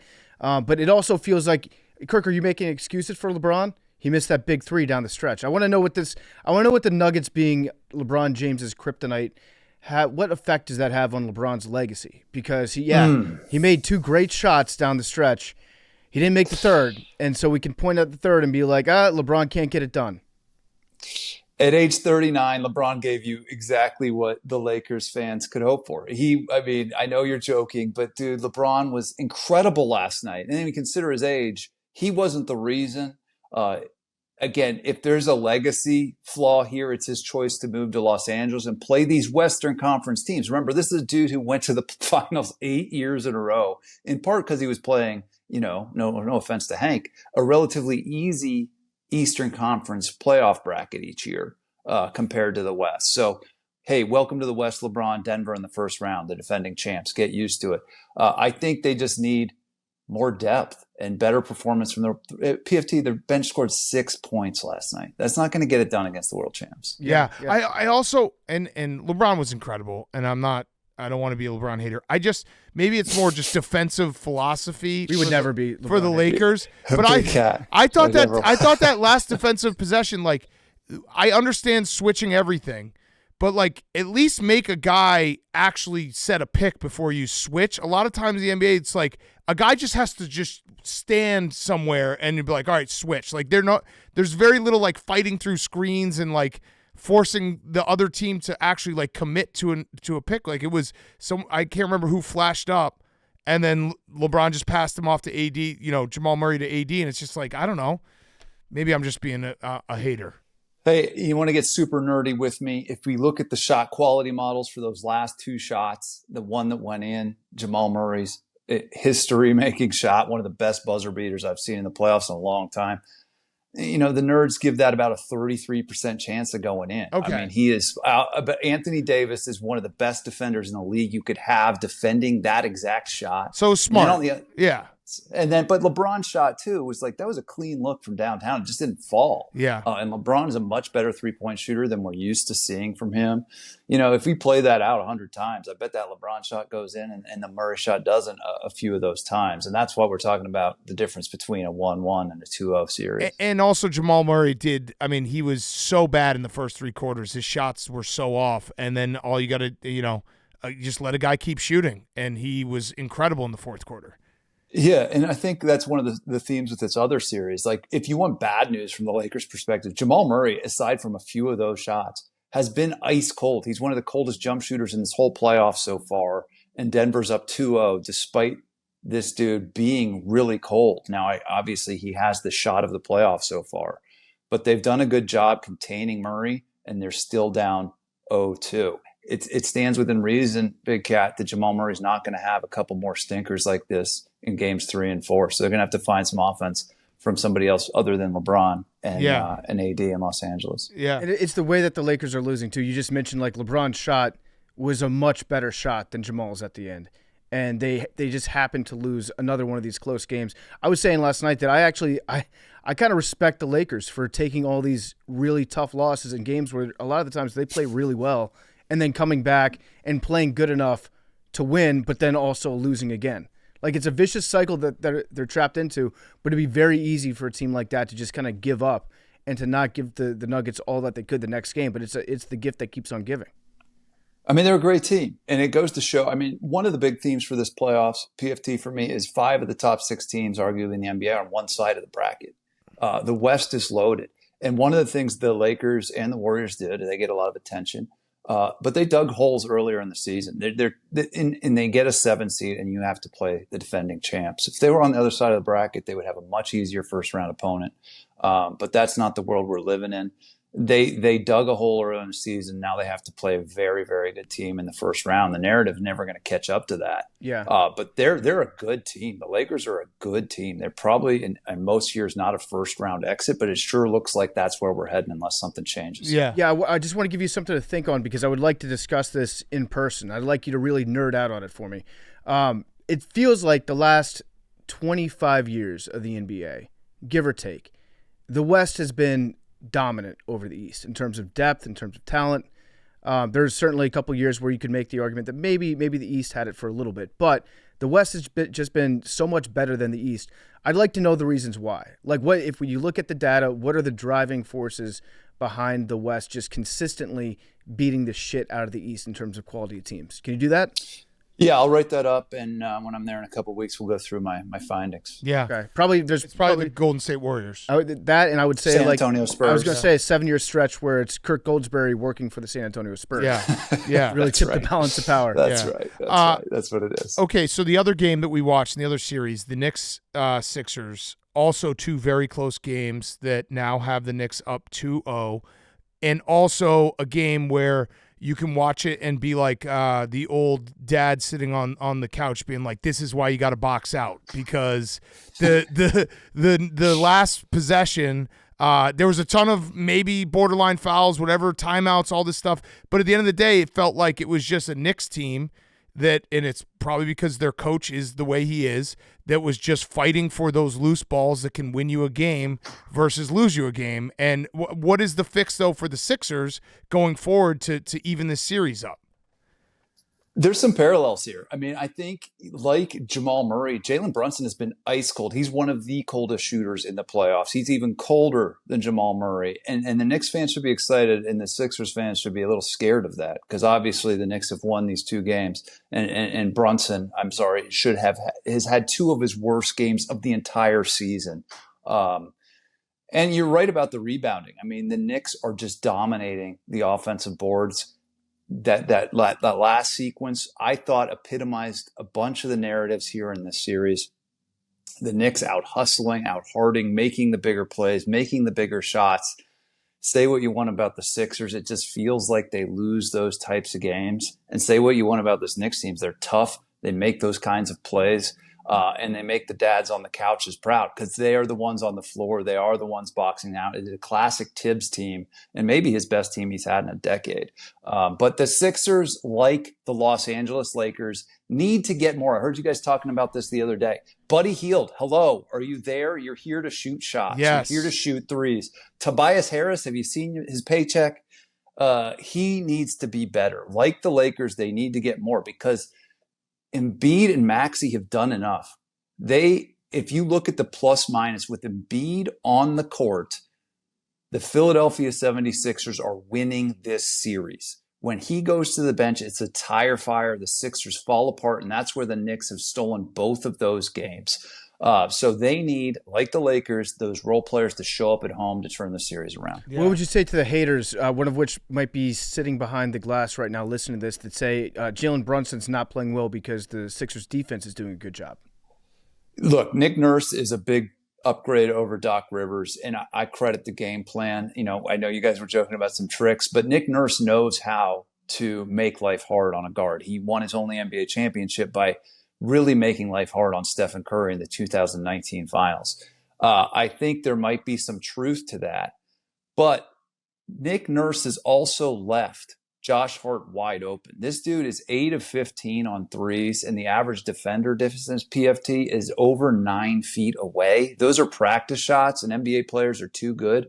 Josh Hart's threes have sort of been the deodorant to cover up for his teammates' stink as a jump shooter, Jalen Brunson's. And Dante DiVincenzo has also been hot. So, look, he has done a good job on Brunson, but he has to find a better way to cool off the other three-point shooters in New York. I think there's some truth to that. But ultimately, I would say to the Philly fans, the one behind the glass, we need to get more from the south end of our rotation if we're going to save this series. Yeah, I have another assignment for you when you come here in a couple weeks. Could you track the amount of minutes in a game that Joel Embiid physically looks tired? He doesn't even jog up the court in playoff games sometimes. Yeah. He looks tired. He looks tired at a high rate. He lumbers. Any old guy who plays pickup knows exactly what that feels like. I saw a couple of minutes where he's not even running up the floor. He's playing on one leg. He's playing on one leg. Max. I just would like to see the amount of time. Like, it wouldn't shock me if you're like, all right, I've tracked the data. 60% of the time Embiid is trying to let us know that he's tired.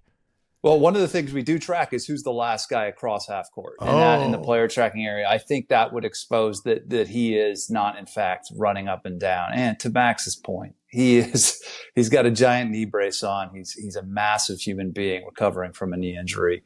Cut him some slack. But, dude, the playoffs are unforgiving, Max. We need Joel Embiid to play like an MVP if we're going to beat the 2 seed in the first round.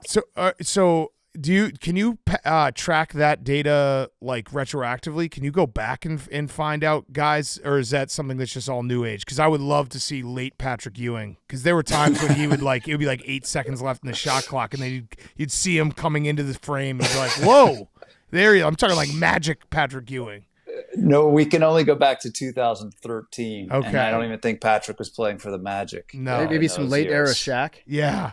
Definitely late era Shaq we can get. I'm Yeah. trying to think of who would be the all 10th man across half court. George Mirasan was pretty slow. Yeah. Big George. It only took him like 3 steps to get there, but he had the 2 big knee braces on. He looked like Mega Man. Yeah. Another superstar who's 10th man across a lot of the time is Luka Doncic, but not because he enjoys some drinking sometimes too, but it's mostly because he's yelling at Scott Foster and the referees, and he has to settle some scores before he plays defense. Yeah. So, all right. Looking ahead in this series, which team would give the Celtics a better matchup? Dude, if they're healthy, it's the Sixers. I mean, they were 31-8, dude, when Embiid played this year. They were on pace to win about 65 games. The statistical markers with Embiid on the court scream we're a contender. Now, you have to look at the playoff version of this team. And so I am not mad at the Knicks. And if they win this series in 5 or 6 games, I'm happy to change my answer. But coming into this series, PFT, the clear answer was the Sixers if Embiid was healthy. And I think that's a good answer. But Knicks are about to run him out of the gym unless Philly changes something. So. Okay, so similar last question for me. And again, we're going to do an extended NBA playoff talk when you get here. But biggest threat to the Celtics in the East, maybe it is just the Sixers, but I don't know if maybe there was another team in a different series. And biggest threat to the Nuggets in the West. The biggest threat is the winner of this series. It's not a cop-out. I have a lot to learn. This 2-7 series, the rivals, the East Coast rivals, the Knicks could play themselves. Man, when the Knicks look good, they look good. So I think the winner of this series, and that might be the Knicks, obviously, I just don't see Giannis coming back into shape. If Giannis comes back at 100%, maybe you could argue it's the Bucks. But I have to see that first. In the West, I think the number one threat to the Denver Nuggets is the injury bug. I think they're that good. Yeah, I really do. I think Jokic is they deserve that kind of dodgy, cute answer, Big Cat. If I have to answer, I'll give the Thunder the answer right now because they have home court. But dude, if they're whole, I just don't see anybody taking out Jokic in 7 games, beating them 4 times in 7 games. It just looks like they're the best team in the league right now. Yeah. All right. So I'm going to give you a chance to look stupid when we talk to you in a couple of weeks here. What percentage do the Sixers have to win this series? 32% chance. And if they win game 3, that goes up to 40. But if they lose it, as you know, it goes to 0. So I think this is what you guys might call a must-win game 3 for the Philadelphia 76ers. Because a stat that we like to say is that no team has ever come back from 0-3. And I don't think that's going to be a Sixers team. So this is the first to do it. Is a must-win, officially a must-win. This is a must-win. Play it back to me when I'm there in 2 weeks. And following up on that, is Game 5? What percentage pivotal is Game 5? Is it 100% pivotal? 100% pivotal, without a doubt. I mean, the analytics leave little doubt, PFT, especially if it's 3-1 and the team up 3-1 wins Game 5. That's very pivotal. Yep. Pivotal for that series. Okay. All right. Good to know. Okay. Well, Kirk, thank you as always. We'll see you in a couple weeks, and we appreciate you giving us some insight because You're smarter than us about basketball. Love it, guys. You guys know ball. See you soon. All right. See you, Kirk. Kirk Goldsberry is brought to you by Pepsi. More Pepsi. I love Pepsi. I actually, hand up, I've drank 2 sodas today. I put myself in the Max Club. The Mile Max Club. Had 2 sodas, but they're Pepsis, and they're delicious. I had the Wild Cherry, and now I'm drinking a Pepsi Zero Sugar. We love Pepsi here at Part of My Take. It makes even the best foods taste better. If you're eating something stretchy, crunchy, gooey, messy, saucy, Pepsi is the best part of that meal. It makes good food taste even better. Every bite. The refreshing pop of sweet, fizzy Pepsi bubbles makes the best food in the world elite.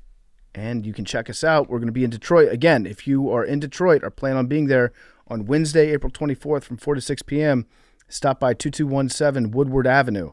We're going to be serving up the Pepsi-infused Part of My Cheesesteak sandwiches, the Hot Seat, and the PM Beef, 2 great sandwiches, brand new. We're going to be working the truck, giving away merch. Grab a Pepsi Zero Sugar for your next meal. Pepsi's great. And now, here's our good friend, Daniel Jeremiah.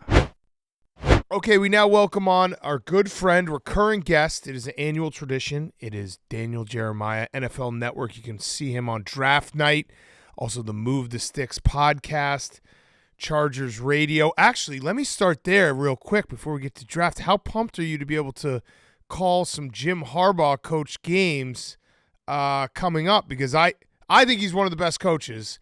I don't know if you've been able to sit down with him. How excited are you for that part of your job? Dude, I'm super excited. I mean, he's won everywhere he's been, and like he kind of brings an identity with him. And on top of that, like I'm just looking forward to my own Jim Harbaugh stories because everybody has theirs. I met him for the first time. I popped up there to Joe Ortiz, his press conference when he was announced as a GM because I'd known Joe forever. So I get there kind of late, and Harbaugh is going to be walking in with a couple other guys I know from the organization, and they're like, "Hey, Jim, I don't know if you know this is Daniel Jeremiah, NFL Network, but he calls our games for the radio." And he like kind of pauses and looks at me. He goes, "I think I've heard of you." Fist bump and gone, and then gone. So I'm looking forward to my collection of Harbaugh stories to add to the archives. He's an honest guy. That's what I love about him. You'll never get bullshit out of him. Yes. Oh, yes. 100%. Yeah. All right. I'm looking forward to it, man. It's gonna be fun. Like when that hire happened, I was driving up to the network, and there's like billboards. Like the Chargers had billboards, like Jim Harbaugh's face on it. I was trying to think of how many coaches can you sell? Like, it's like this is the draw. It's the coach. Like that's pretty nuts. It's absolutely true. All right, so it is draft time. You are deep into the draft. Like I said, you can see you on NFL Network on Thursday night for the draft. So let's start here with the draft. What, as of this week, have you heard anything in terms of teams moving up? Who you would see as a potential, like, watch out for these guys. They love this position. They love this player. What's the latest? The latest is like I don't know how much movement we're going to see. Like as of last night and talking to a couple different GMs, the expectation was sticking and picking 1, 2, 3. Yep. So sticking and that ends up being Jaden going 2, Drake going 3, and then you have at 4. It sounded like the Cardinals were gonna stay there and take Marvin Harrison, and then I know the Chargers would like to get out of 5. But the sense that I get, at least as of last night, was that Minnesota would come up for Drake May, but they weren't going to come up for anybody else. That's what it was last night. So now you're thinking Minnesota could just sit there at 11, and I don't know who else. I don't think the Giants are taking JJ McCarthy. So now I think Minnesota might just kind of roll the dice a little bit, hang at 11, and see if he's there when they pick. How much panic happens on draft night inside the draft rooms? I know that every team's got their board. They say that they're confident in it, and every year after the draft, every team acts like, we had a plan, we stuck with the plan. But in reality, how often does a team just break out in a cold sweat? They're afraid they're going to miss out on their guy, whether it's a quarterback or a high-level prospect somewhere else, and they just throw all their prep out the window and move up and do something reckless? Well, I usually it's like they have their group of guys. So say if you're picking 15 and you're like, well, surely one of these 4 players is going to be there. We love these 4 guys. One of the 4 is going to get there. Then all of a sudden you get to like pick 11 and 3 of the 4 are gone. And then it's like, oh crap, like we got it. All of a sudden we weren't planning on being aggressive. We were planning on sitting here, but now we literally only have one more of our cluster of guys that we really like. So then that's when you see teams do stuff that as of like 24 hours ago, they had no intentions of doing. Yeah. All right. So wait, I want to go back real quick to what you just said about the moving around and maybe everyone's staying put, which would be very funny because we had a lot of talk. It always happens, but the Patriots want to move out. The Cardinals are definitely going to move out. The Chargers want to move out. All these teams move around.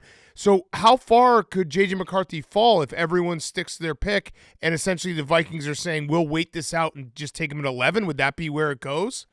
Yeah, I don't think he gets – I mean, that little quarterback alley, like 11, 12, 13, I don't think he would go beyond that. I don't think it'll be like a Will Levis situation where he dropped, all the way to the second round.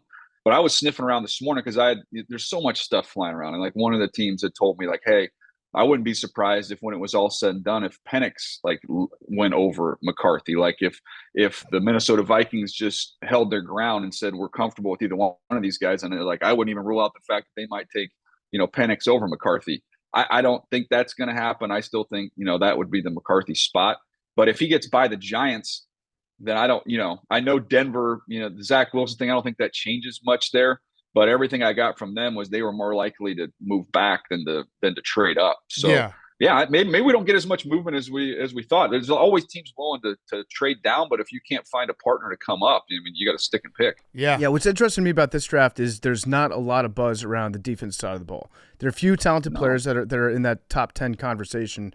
Dallas Turner's one. I know that the Falcons are interested in, but if there's a comparison you can make, Dallas Turner this year, how does he stack up against some of the other edge rushers that we've seen get drafted in the top 5 over the last 10 years? Yeah, he's not in that group. Just go with his teammate, like him and Will Anderson. I think Will Anderson was on another level as a player. I think I ended up with Dallas as like 13 on my list overall. So he's a good player. He's got some intriguing tools to work with, but he's not a dominant edge player. I don't think we have one of those. That's why you could scrimmage it out and you can come away with scenarios where we could have like all offense in the top 10. Like that wouldn't totally shock me. Cause like some of the points that I'm curious about, that I'm most fascinated about, like I was told that Atlanta at 8 was going to be, that would be the edge rusher spot. And it would be Dallas Turner versus Latu, who, is like he's the most natural edge rusher. But then I'm looking at the connections and I'm like, okay, well, the defensive coordinator of the Atlanta Falcons was his head coach at Washington, and Jimmy Lake, who they literally retired him. Like he went and saw 5 doctors and they medically said, you can't play. He goes to UCLA and takes off. So I'm going, well, I know he must like the kid because he recruited him and he coached him, but then he's also keenly aware of some of the risks medically there. So like those are the puzzle pieces trying to put together. And then like with 9, I've been thinking, everybody's telling me edge rusher with the Bears at 9. And I'm going, man, when you take the quarterback number 1, like every decision is about making sure that pick looks right. Right. I'd rather have one too many studs on offense and worry about fixing, maybe some of the other holes on defense. But I mean, their defense was good after the Sweat trade last year. I mean, what would you rather do? To me, I'd rather I'm going to go get a tackle or I'm going to go get Roma Dunze. Yeah, I think for the Bears at 9, it's very simple. It's like if you have one of the 3 receivers, you can take them. Yep. If you have one of the 2 or 3 tackles, which one of those will be available, you take him. And then if someone offers you a crazy deal, because the Bears, like, they have 1 and 9. They only have 4 picks in the whole draft. Yeah. So if someone offers you something crazy to then get maybe a second this year and a second next year, you listen. But I agree. Like this is all about Caleb Williams now. Just set him up. More offensive line better. More wide receivers better. Worry about the defense later in the draft and maybe next year. Yeah, that's what I think. And then on the Washington side of things, I've been beating the drum of, okay, if you're going to take Jaden at 2. Like, are you really comfortable with your tackle situation that you're going to wait it out till 36 and 40 for a tackle there? Like, they almost feel like they have to come back in to the first round and get one of those tackles. I think we just found the trade. Mm-hmm. Give us 36 and 40. You can get 9. Get up to 9? Deal? Yeah, I mean, I'd be curious to see what those numbers look like. I haven't looked at the trade chart, but I would think that's if I'm the Bears, I think I would. I think I'd do that. So maybe a third rounder next year. How about this? 36 and 40. Yeah. How about this? We'll do that, but then you have to give us the Montez Sweat pick back. No deal. No, that is no. Yeah. That is the pick, right? That is the pick. It is. That's the pick. That's why we have. That's why it would be that. I don't like that. The boomerang. Yeah, I don't like boomerang back. That just feels insulting to me to stack L on top of L. But I'll consider it. If I start to panic during draft night, I might give you a call. Okay, so I hit you up last night Daniel, Yeah. about this because I didn't want to put you on the spot. I always like to contextualize the entirety of the draft. So I asked you, for people, I asked you the question, if you ranked each position, how deep does it go in terms of second contract starter guys? So and you don't have to do each offensive lineman. It could be offensive lineman in general. But I'm always just wondering in terms of the depth of the draft, especially when people are watching the draft on day 2, day 3, where they're like, okay, we know we don't know all these names, but you know where the deep positions are in this year's draft. Yeah, so I was very strict with how I did this with my homework assignment. First of all, look at the professionalism on the. This is really. This is on the Detroit Foundation Hotel official stationery here. But I was strict with it, so you can extrapolate this beyond this. But my confidence level's high, so it'll tell you. This will give you a feel of the strength of the positions. Yeah. So wide receivers, 10 to 12 of them. Wow. There's 10 to 12 that I feel pretty confident their second contract, same team, commit to them type players. That was the deepest. Next up would have been offensive tackles at 8 to 10, which is it's actually a really big number for offensive tackles compared to most years. So that would be number 2. Number 3, you kick over to the defensive side of the ball will be corners, and that you're talking 7 to 8, of those corners. So those are the 3 deepest position that, running backs for obvious reasons, I put 0 to 2. There's not going to be. It's not a great running back class. This has nothing to do with the devaluing the position and all that. It's just not a great running back class. It is not a good tight end class. I put 1 to 2 on there. Interior offensive line's pretty solid, 5 to 6. So that would be, when you combine the interior offensive line and the tackle group, it's a really, really good offensive line draft. Okay. And then so you go to safeties, not great, 4 to 5. Defensive tackles, edge rushers, those are both 4 to 5, 4 to 6. So linebackers not good, 3 to 4.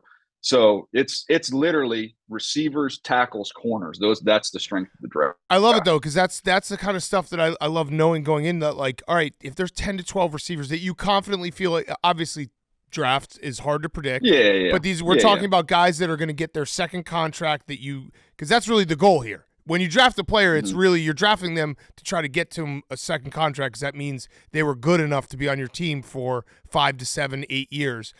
So if you're a team looking for a receiver, you don't have to panic. You know that in the second round, there's going to be a lot of guys out there that you can pick up that could be part of your team for the next 5, 7 years. Yeah, and that's one of the reasons too. When you just boil it down to individual decisions, that if the Bears don't trade out at 9 and they're sitting there, and you've got the tackle versus the receiver, even though I've said it's a deep tackle group, the tackles are going to be gone. Those 8-10 guys are going to fly.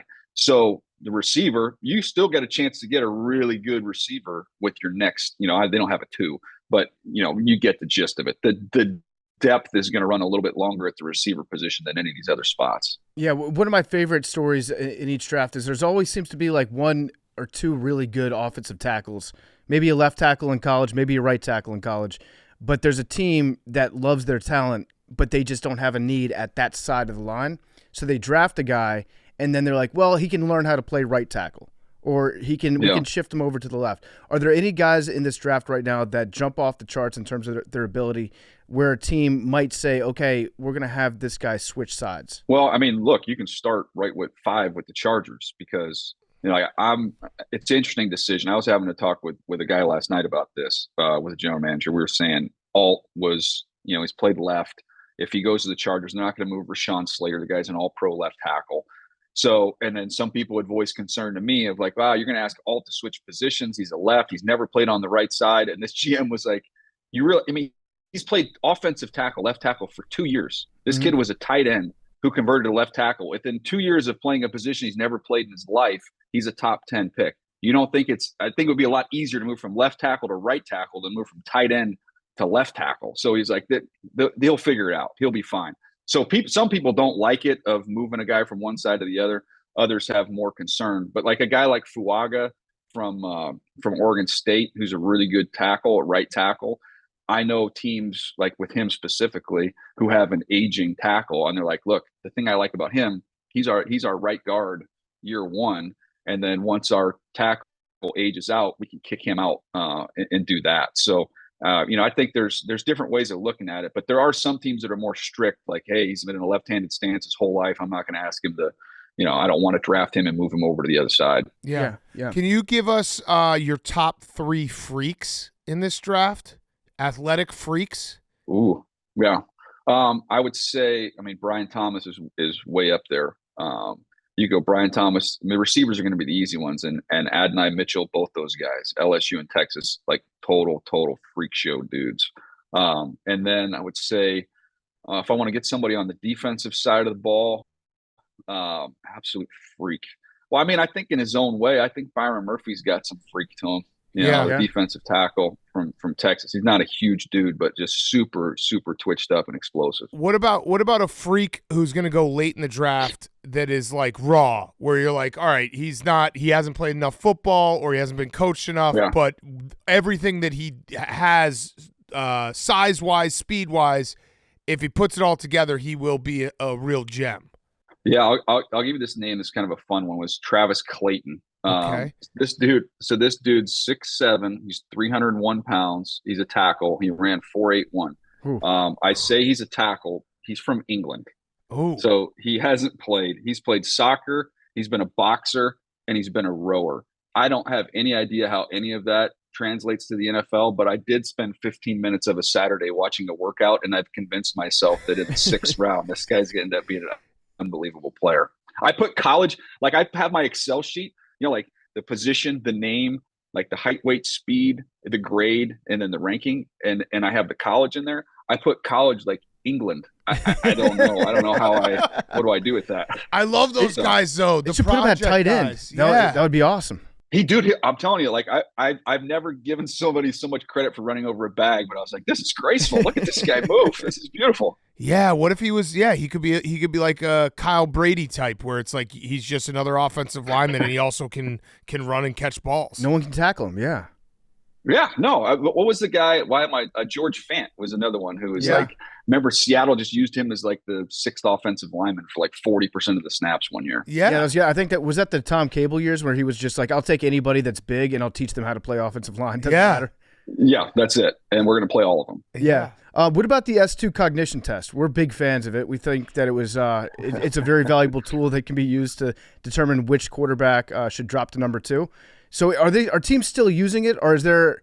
I guess maybe a more interesting way to ask would be like, what's the new S2 cognition test this year, where there's like an edge that teams are trying to get with some sort of new technology that's very important to them?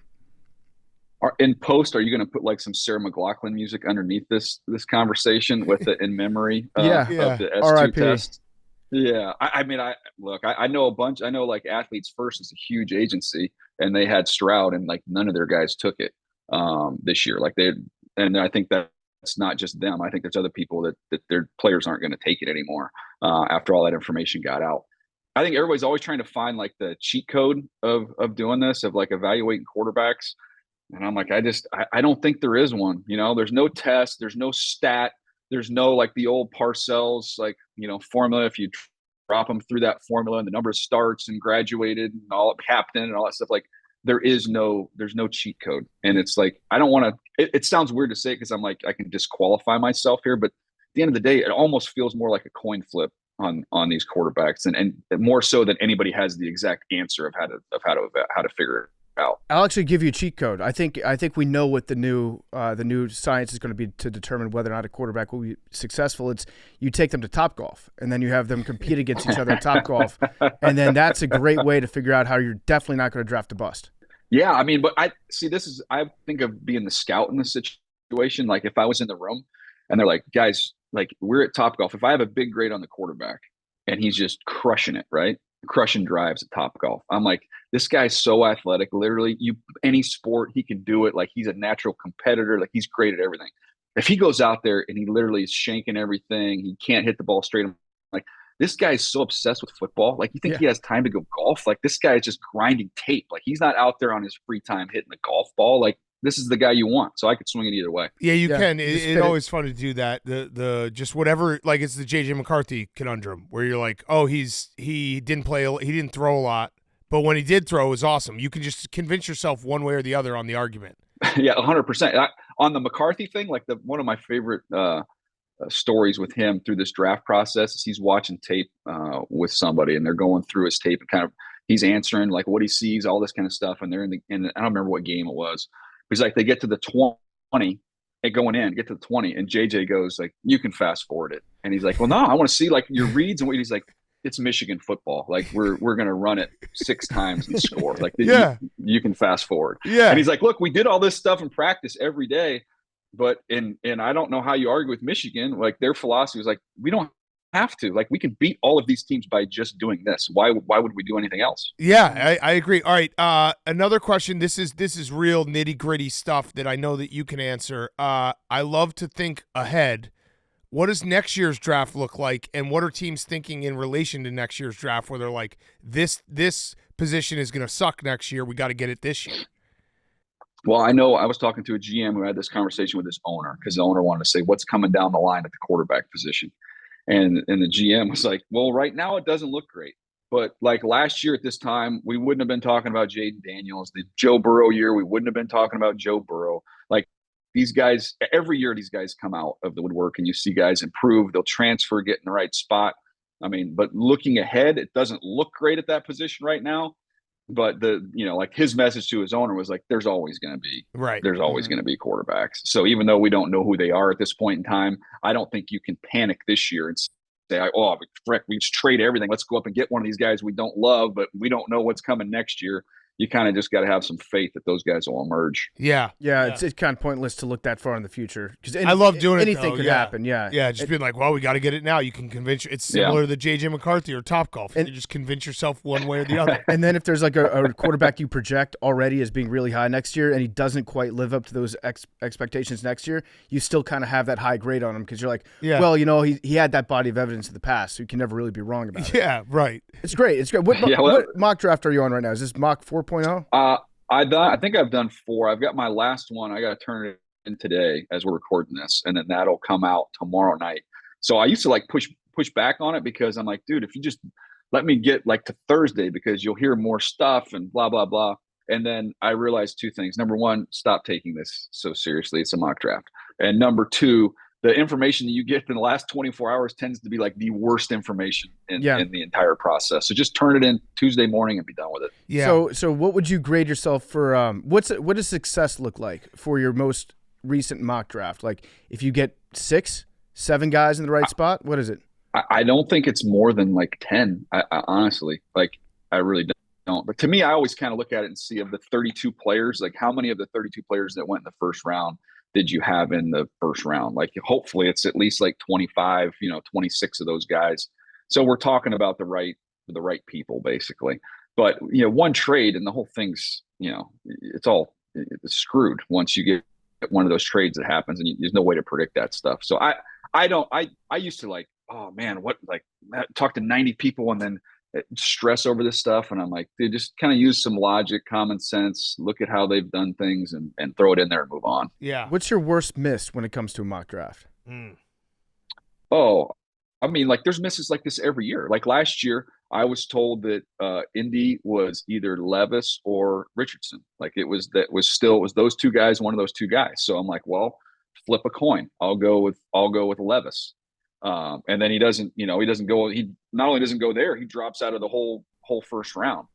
Yeah. So there's stuff like that happens all the time. What? So you were obviously a scout. You're in war rooms. Whenever a draft completes, I know personally, I'm just like, yeah, the Bears nailed it because you have, between the draft and when they start playing football, you can just convince yourself that we got every great pick. This is awesome, A+. Was there ever a draft where you guys were like, we actually didn't do that great? Or is it like everyone we love? Like you're like, maybe like, oh, we really wanted this guy and we weren't able to get him. We just don't feel that great about the draft we just submitted.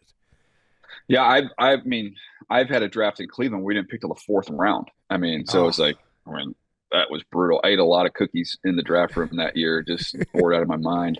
Yeah. But yeah, that one, I mean, we didn't know what, and it ended up not being very good, but you didn't know what you had at that point in time with that group. But I know before I got to the Ravens, I know that they, like I think it was might have been the Ed Reed draft or the Ray Lewis draft, one of those Hall of Famers where they had targeted another player who didn't end up being great, and they were kind of, let down and bummed about that a little bit. And then after like one rookie minicamp, like, holy crap, like, yeah, this worked out.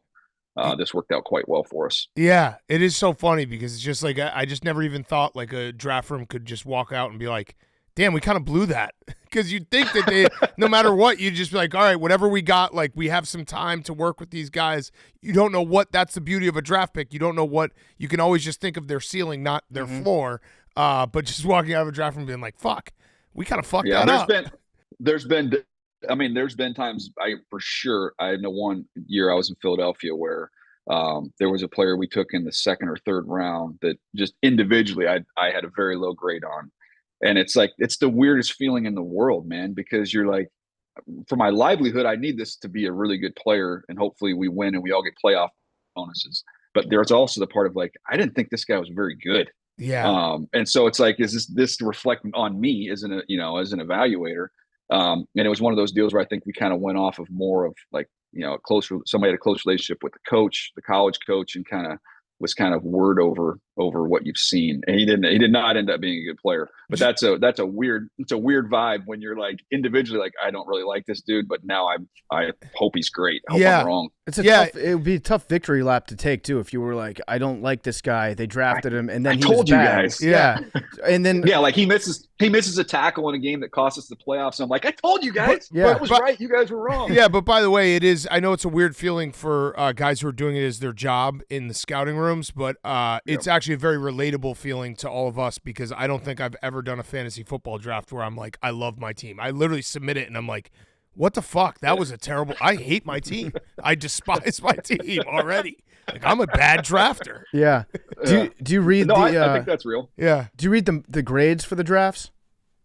I don't. I fortunately have been out of the grade business. I had to do that my first couple of years at NFL Network, and I don't push back on much stuff. But like that one was like, can we just please find somebody else to do that? Like I have no interest in it. I think it's like the silliest thing. But obviously, it gets a lot of attention, and people read it and all that. But I just think it's like do it in 2 years, and then it's a real exercise. But this is kind of silly. All you're doing is reinforcing whatever your own opinion was before the draft started. Exactly. There's no facts. There's no facts involved in any of it. Yeah, you're mad at teams for not doing what you would have done in that draft, and you're like, F. My favorite is always the Seahawks draft from 2012, where they drafted Russell Wilson, Bobby Wagner, I think Bruce Irvin as well. And then I think Bleacher Report gave him an F and said none of these picks made any sense whatsoever. Which actually, now that I'm thinking about it, Bleacher Report might have been right about Russell Wilson. It took 10 years. He had a Super Bowl. Yeah, they're correct. 2 Super Bowl appearances later. Yeah. Now I'm the idiot for mocking the guy that gave the bad grade on draft night. So hand up. I'll admit when I'm wrong. Yeah, it's true. Yeah, I mean, I don't know what the people read it though, so people care. Oh, I read every single one. The funny thing is you'd be shocked how many teams like GMs that get pissed at these grades. And I'm like, what do you care? Like, who cares, man? Like, just you like him. Hopefully, he's a good player, but like, this doesn't mean anything coming from anybody out here. Yeah, I also just seek out whoever gives the Bears the highest grade.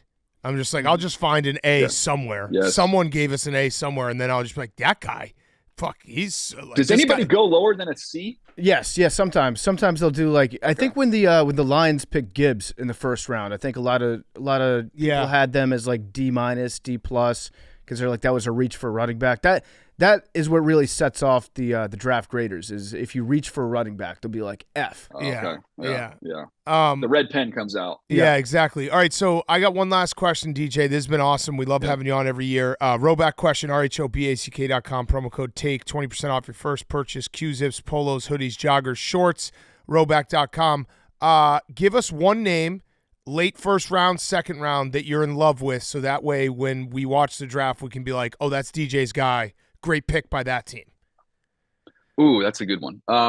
Let me see. Late first round, early second round.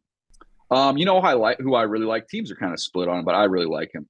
Is Ennis Rakestraw, the corner from Missouri. Okay. He didn't run great. He ran like 4.51, but like he's so fun to watch. Like he's so tough. Like you'll see pulling guards. Like he'll go right. He'll go attack him. Like he just plays way bigger than his size. And he went up against a lot of the top dudes in the SEC and held up really well. So he's one I think will slide a little bit just because he ran like 4.51 and he's 183 pounds.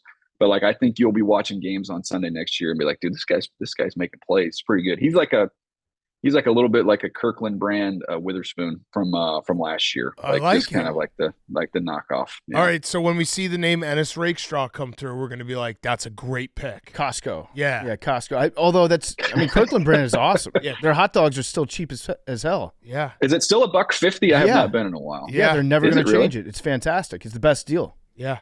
I feel like every time I would go there too, I feel like the churro got longer. Like they just keep giving you more churro. They're pranking us. Yeah, and then watching the pizza sauce, the pizza machine. My kids like to watch the pizza machine where they do the sauce and the that's pretty cool. Yeah, I think their vodka was ranked best vodka in America. Like it tastes better than right now we're just doing a commercial for Costco. But what about the golf balls? Because I feel like every time I'm trying to find my ball, I find like 4 Kirkland balls. Yeah, those are the most lost golf balls. You're absolutely right. Because I think people that buy their golf balls from Costco are the ones that are spraying them in the trees. Yeah, that's the spray chart for Kirkland brand is just the woods.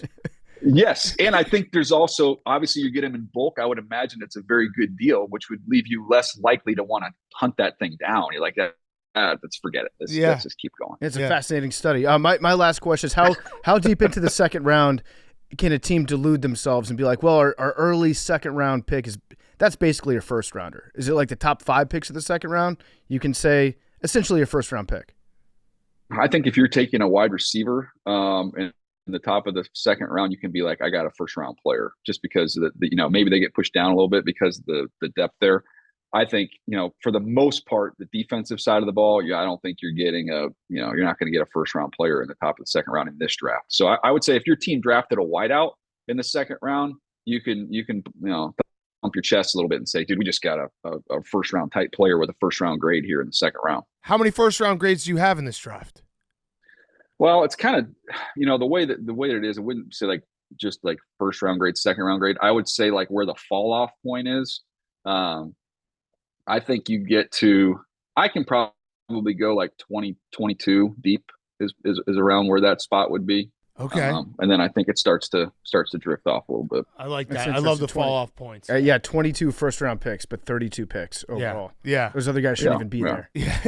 Well, to that point, like 24 and 34, like I don't know that it's that. You're not getting that different of a player. Okay, that's good. That's good to know. All right, well, DJ, thank you as always. Best of luck. We'll be watching. You're the best, and good luck on the draft on Thursday night. I appreciate it. Congratulations to both your teams. Looking forward to seeing that NFC Championship game next year. Yeah, next year. Think about it this way. Next year, this time we're going to be having you on, and we're going to be like, so the Bears pick 32, the Commanders pick 30. We beat them in the NFC Championship game. This is crazy. Yeah, we're not actually. We probably won't have you on next year because we won't care about the draft because we're drafting so late in the first round that it's like, you can go on Max's podcast that he does with the Eagles drafting number 2. Nice, overall. You guys are talking baseball this time. Yeah, exactly. All right, thanks so much, DJ. All right, guys. All right, take care. Later. Okay, we now welcome on our very good friend, recurring guest. It is Field Yates from ESPN, and he will be on your television on draft night. Let's start there, Field, before we get into maybe some draft intel that you have for us. How are we feeling about draft night? What's your exact role, and are you like this is your first time doing like the whole thing, right? Yeah, this is my first time doing it in this capacity. So on Thursday and Friday, I'll be part of the ABC broadcast. So ESPN has the traditional ESPN broadcasts, which will be Kuiper and Greeny and Booger and Louis Riddick on the primary sets with Molly McGrath doing the player interviews. And there might be a couple others that I'm missing there, but that'll be sort of the people that you'll be hearing the most from on ESPN. And then on ABC, it'll have a little bit of a different feel to it. It's called sort of the storytelling broadcast. So you might hear a bit more about the players, about the humans, on top of the players, but it'll be a lot of familiar faces to college football people. It will be Reese Davis hosting with Kirk Herbstreit, Desmond Howard, and then Nick Saban making his ESPN/ABC debut. So that'll be sweet. Pete Thamel, myself, and then Laura Rutledge will be doing the player interviews on the ABC side. And then on Saturday, we got the full rounds 4 through 7. I'll be back over on the ESPN set as we reduce down to just one broadcast. So you're doing the tragedy broadcast. I hope there's not too much tragedy, but I've thought about that. Yeah, I was reading through. So I've been spending, at some point you kind of have to turn the page on all the film study and all like the various notes you've been taking on players and just kind of remind yourself about the things that you've seen or things that you've tracked over the past 11 or so months. And I was looking for a few more uplifting stories because I am mindful of the people that feel like the draft, which is supposed to be this very celebratory night, can turn a bit somber sometimes. Yeah. Okay, that's smart. How many names do you know right now? Good question. There were probably upwards of, so ESPN asked me how many I wanted to have ranked. And actually, Kuiper gave me a little hint here, what I thought was a useful one was, so I ended up ranking 200 for ESPN.com, probably had closer to 330 or 340 players ranked. The reason why we cut it off, though, is I think this is probably logical to you guys, but people who watch the draft broadcast or a little bit less football guys may not necessarily think of it this way, is as you get further and further away from player number one, the difference between like player 150 and 190 is pretty negligible, right? It's a lot of times as simple as like preference, maybe the system you're playing in, et cetera. But it even gets more and more difficult to sort of figure out the difference between 220 and 250. So Kuiper said, hey, cut it off at 200, at least in year one, because the last thing you want is player 325 in your board to be drafted at 110th, and people saying, why the heck did this team reach by 200 plus slots according to your big board, when the reality is it might be that player 110 and player 320 aren't that dissimilar of players, even if the rankings suggest a huge gap. Are you taking him at the end of the draft because you want to control where he's going to go, and you think, oh, there's another team that's closer to him geographically that he might end up going to as a free agent, so let's just use our pick to get that guy in camp?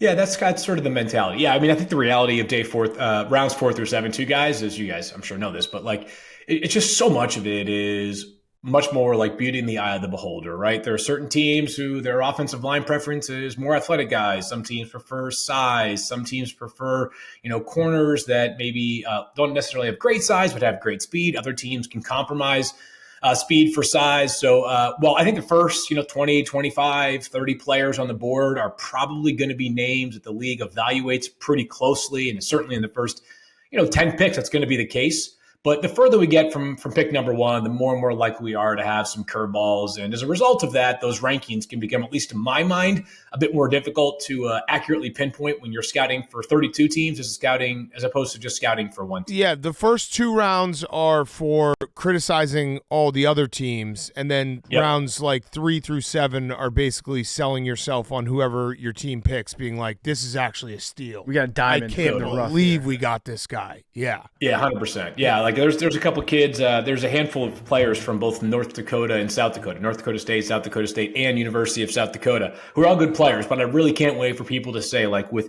absolute conviction, like, we got that guy in the 4th. Like, we got him in the 4th. You kidding me? That corner from South Dakota. Like, most people had him, in the 3rd round. We got him in the 4th. Like, imagine, like, we just might as well book the playoff tickets now. Yeah. So it's a part of the exercise for sure. All right. So I just looked up your top 200. Thank you for ranking Caleb Williams number 1. But so you have Caleb Williams number 1. You have Marvin Harrison 3rd. I feel like everyone has said that Marvin Harrison is, if you just went best player, like best, pro on the board, Marvin Harrison would be number 1. So why do you have 2 quarterbacks? You have Caleb Williams 1, Jaden Daniels 2. Why do you have them ahead of Marvin Harrison? Yeah, part of it's the positional value, just because, if Jaden Daniels and Caleb Williams become top 15 players at their position, which, obviously both the Bears and the Commanders are hopeful that it's, top 5 players at their respective positions, a top 15 quarterback is going to get paid way more than the number 1 wide receiver in the NFL. And I think you would argue that a top 15-ish quarterback can tilt the fortunes of a team a lot more than the number 1 wide receiver in the NFL. So at the very top, it feels a little bit sort of like, it just feels kind of weird when you're talking about players. Saying Marvin Harrison isn't the best in the NFL draft feels like kind of a shot at him, but it's a bit of just like baking in the value of those guys being quarterbacks. And I do feel as though, this is sort of a 2 quarterback tier at the top of the board. I've got a lot of love for Drake May, who's 5th on the board as well. But I do see a gap between Caleb Williams and Jaden Daniels and Drake May. So I thought that sort of having that quarterback, then wide receiver run at the very top did reflect how I view this sort of draft class at the very top. Yeah, I would personally take Marvin Harrison Jr., but we do need a quarterback in DC, so I'm happy to take quarterback. But for the record, I know that Marvin Harrison is an AWL, listens to every podcast. Yep. I think I have your son ranked number 1, sir. So don't come at us. That's the respect he deserves. Absolutely. Yeah, I mean, he's and like Marvin Harrison Jr. It's really there's like not a single thing in his game that you can point to that isn't at an above average or excellent level.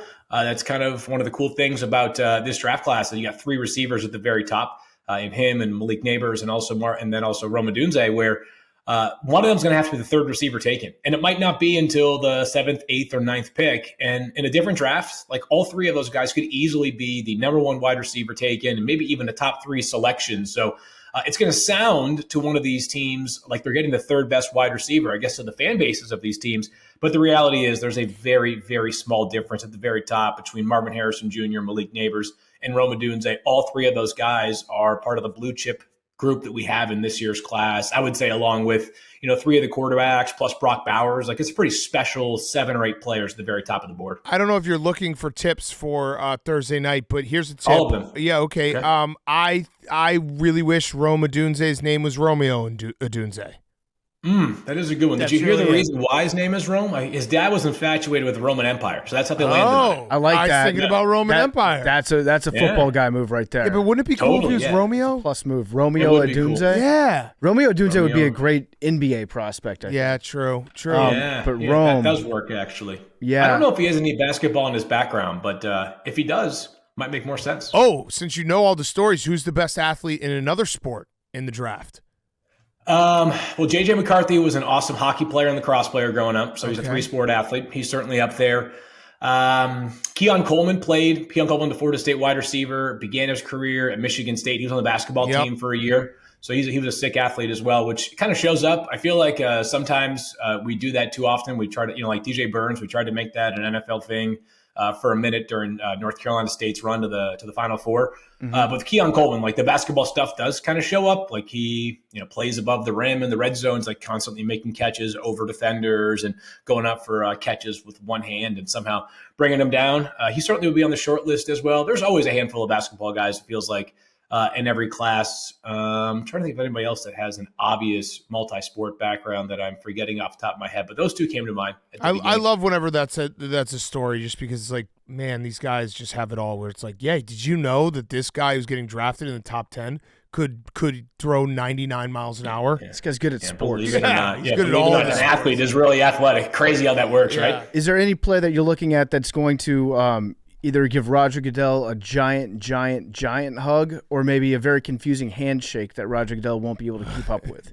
Ooh, good one. I got to shoot. There's only 13 players going to the draft this year. Do you guys see how small that list is? It's crazy. People are getting scared, huh? They don't want the green I don't know room. what's going on. Yeah, I don't know if that's because I don't know if it's just because there's a little bit more uncertainty in terms of who's going to go there. I don't know if players are wary of being the guy left in the green room. Potentially overnight. I feel like all 13 guys that are going, I feel pretty good about them being taken in the first round. So I have to go back and look at the list. But this offensive line class is full of absolutely massive humans. If Amarius Mims he's from Georgia. If he is going to the draft, and I don't believe he was invited, he would be a leader in the clubhouse. I saw this note. ESPN Stats and Information Group does a great job of pulling together notes on like the top 200 prospects. And I know you guys love like talk of wingspan and hand size and things like that during the pre-draft process. And they dropped in there that Amarius Mims' wingspan is a quarter of an inch shorter than Giannis's. So just to give you some perspective in terms of how big this human is. So I feel like if he goes to the draft, and I don't think he was on that list, but if he did go, if he decided to make a last-minute call and fly to Detroit, I feel like Amarius Mims would swallow Roger Goodell. It'd be very funny if, as the first Zoomer quarterback, Caleb Williams just gave him a big kiss on the lips. Oh, I would love it. Just like made out with Goodell real quick. Maybe cupped his balls. Yeah. Jacked him off. Wait, who's got the biggest hands? I believe it's Patrick Paul, whose older brother Chris Paul, not to be confused with Rosillo's Chris Paul, plays for the Commanders, who actually took over as a starter second half of last season. I think he's at like 10.5-inch hands. Penix has huge hands as well. It's weird. I feel like there's been less talk about hand size this year with the quarterbacks, which is good. I don't know if I've seen this, and I haven't been doing this nearly as long as Kuiper, but I ran it off him, and he did not have a great recall of a player with this kind of measurement. But Olu Fashanu, the left tackle from Penn State, who could be a top 10 pick, certainly a top 15 or 18 pick, guy's a stud. He was actually Caleb Williams' teammate in high school, so he protected for him for a few years there and then went to Penn State. He has, I think someone saw this, like one of the smallest hands on record at the combine, 8.5 inches for an offense. So you would just think that an offensive lineman, just based off of the position they play and their overall size, would have bear claws. But he's got 8.5 inch hands, so that's an important stat that people need to be aware of for Thursday night. I'm not sure what it means, but it's important. That's really tiny. Like that's a good bizarre stat for a human being. I like that a lot too. Have any teams taken our advice and started measuring quarterbacks to the eyeball and not to the top of the head? I've seen. Well, do we have any quarterbacks this year that have a hairstyle that would make the top of the head a little bit like trickier? Bo Nix has done the spiky hair. Bo Nix has done the spiky hair. Yeah. Bo, I was kind of surprised. I saw Bo at the Senior Bowl, and then I went to Oregon Pro Day. He was bigger than I realized. I don't know why I assumed that he wasn't like all of 6'2", 6'2.5", but Bo kind of surprised me with this size. All right, so let's talk real quick about like some of the scuttlebutt that's going on right now. I saw a report that the Patriots are trying to trade out of 3. So how much is that reality, and what would be their plan there? They're now saying we don't want a quarterback? Yeah, so first of all, I had to stop listening to McShay with you guys on Monday about 15 minutes in because I was starting to realize that Todd and I had heard some similar thing. I love Todd, obviously. He's awesome, and he was great with you guys from the part that I heard, but I was realizing we were starting to hear the same things, and I was like, you know what? I don't want to come on the show and simply regurgitate what I think Todd had said. A lot of it sounded pretty good to me, so I had to cut myself off. So if some of this sounds like repeat from McShay, I don't want people to think that it's just because I heard McShay, but rather to sort of support that, like maybe there's some validity to some of the things I like this. That we are hearing. You did your due diligence. We are going to need you to, after the draft, finish that episode for the numbers.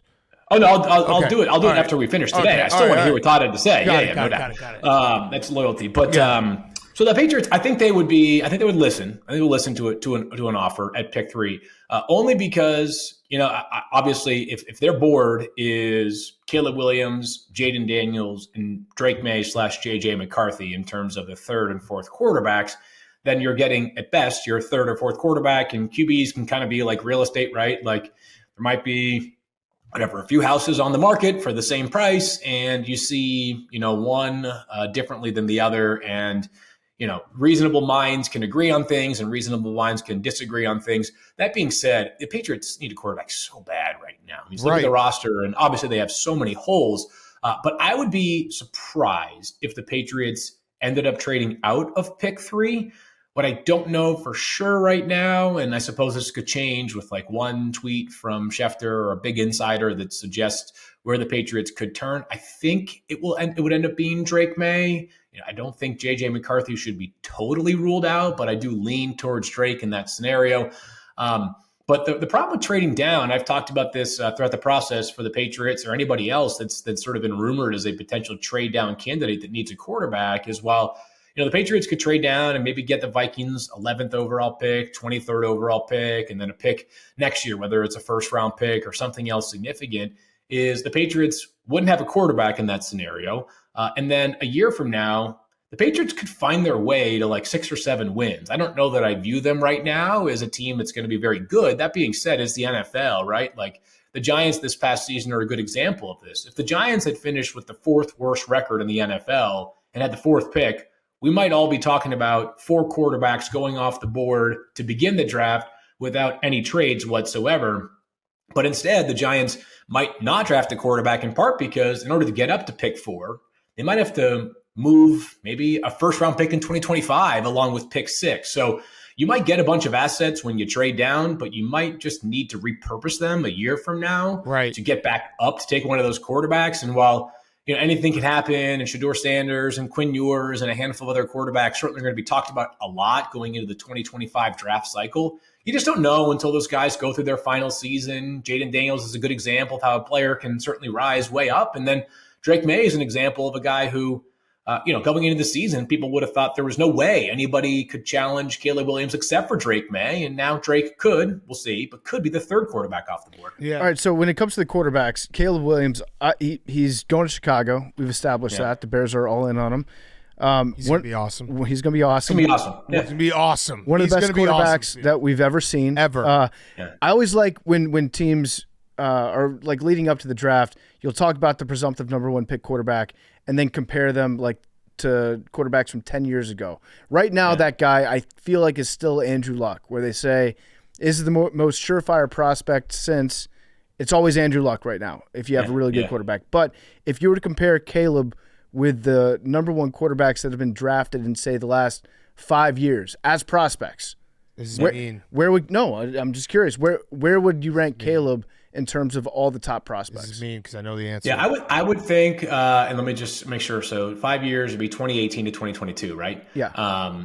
Going into the process. Yep. Going into, like, not based off what we know now, right? Because but we over the do past know 5 what years, we know now. Yeah. Okay. Yeah, Josh and Lamar have raised the bar, right? Yep. I mean, those guys from the 2018 draft class are certainly at a different level.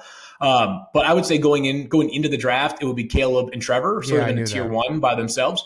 And we'll see with Trevor. I still have a lot of optimism on what he can become. It's been kind of a weird start through the first 3 years.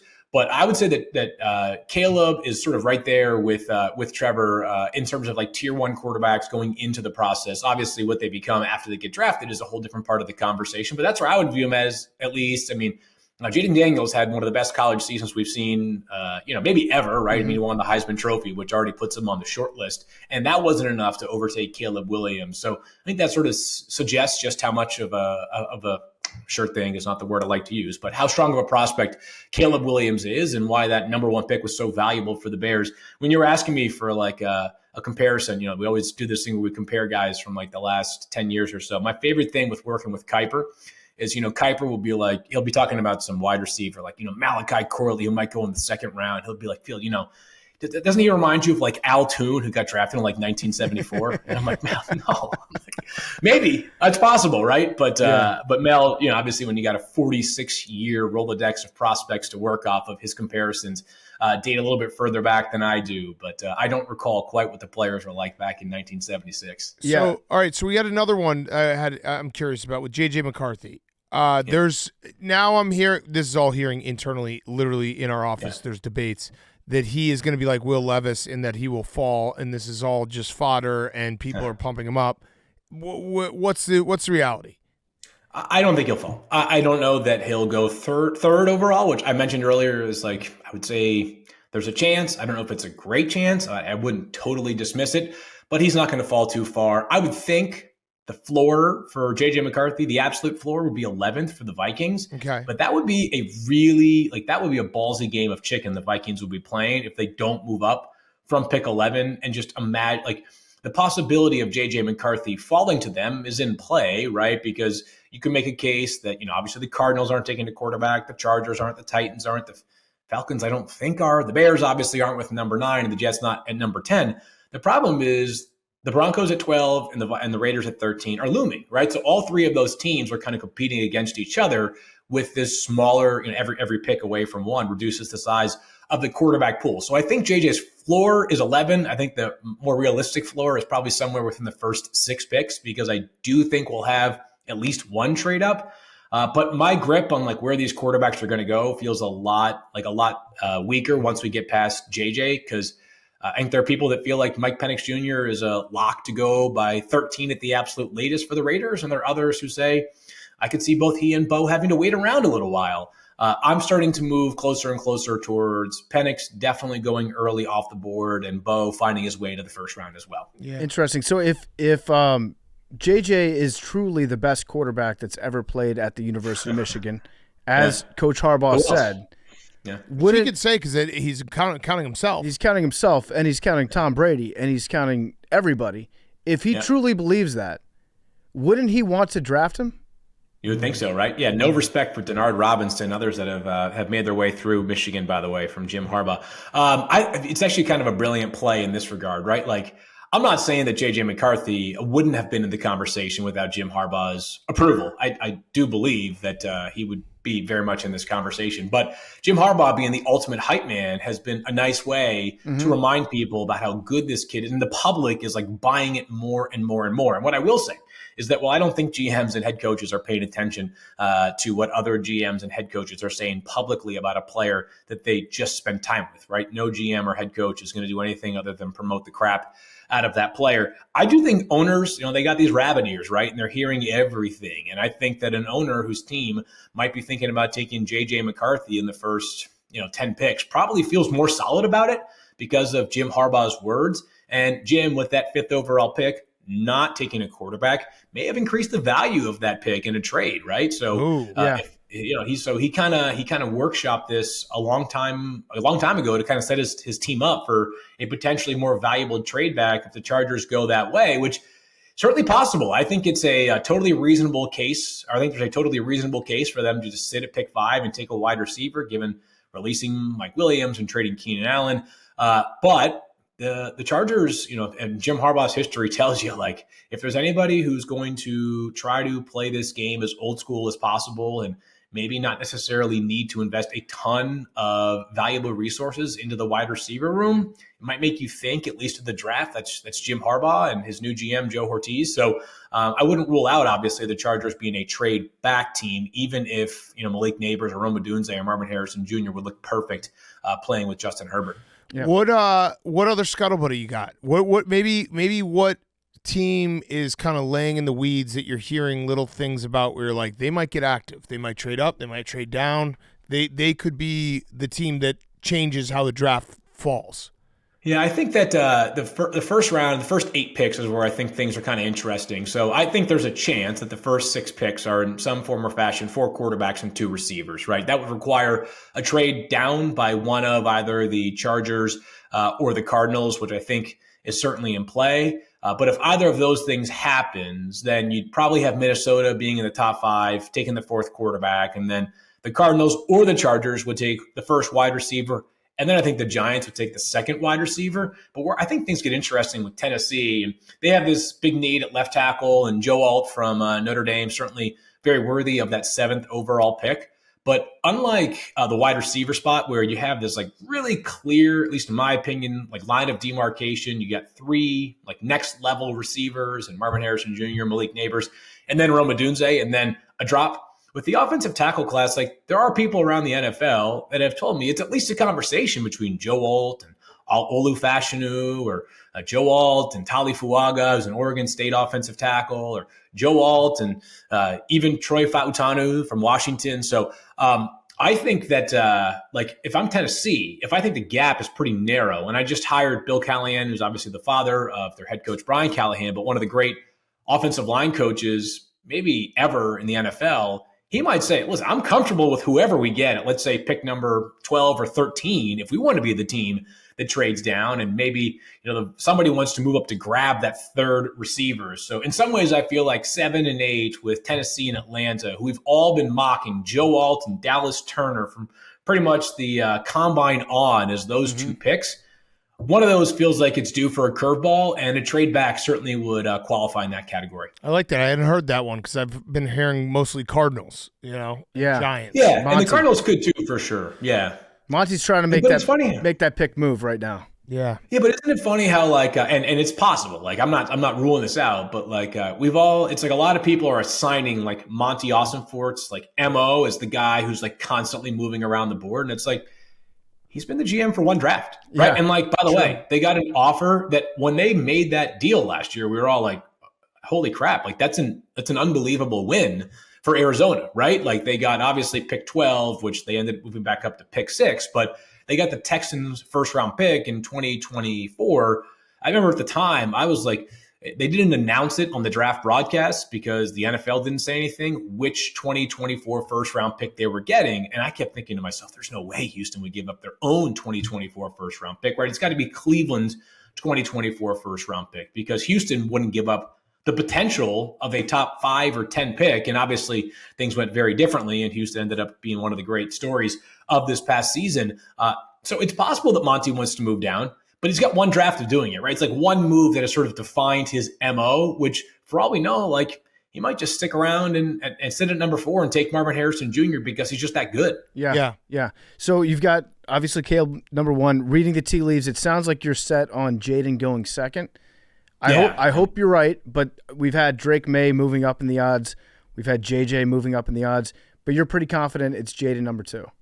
I feel good about Jaden going number 2. This past week was interesting, obviously. I mean, mostly incited by Jaden Daniels' agent, right? Taking to Twitter and giving the sort of the emoji, which, I'm not sure does a whole lot of good, right? But I will say, like, I think like the takeaway from that is more that like we're entering like kind of a different era of where athletes are, especially when they are entering the professional ranks, right? Because of NIL. That was sort of my takeaway from it, is that like you have to kind of treat these guys a little bit differently. Because I'd imagine, I don't know, there's been the reports that Caleb Williams was made like $10 million last year at USC. So like these guys are probably used to, from the past couple of seasons, especially this past year for Jaden, when he put that team on his back and had this meteoric rise, like probably every second of every day being the center of attention and being sort of accustomed to people sort of expect, like that's kind of maybe his expectation, is that like, hey, when you're bringing me in, like for the past, whatever the start of last football season was, 8-9 months, like that's been the way that I was treated. Like now I'm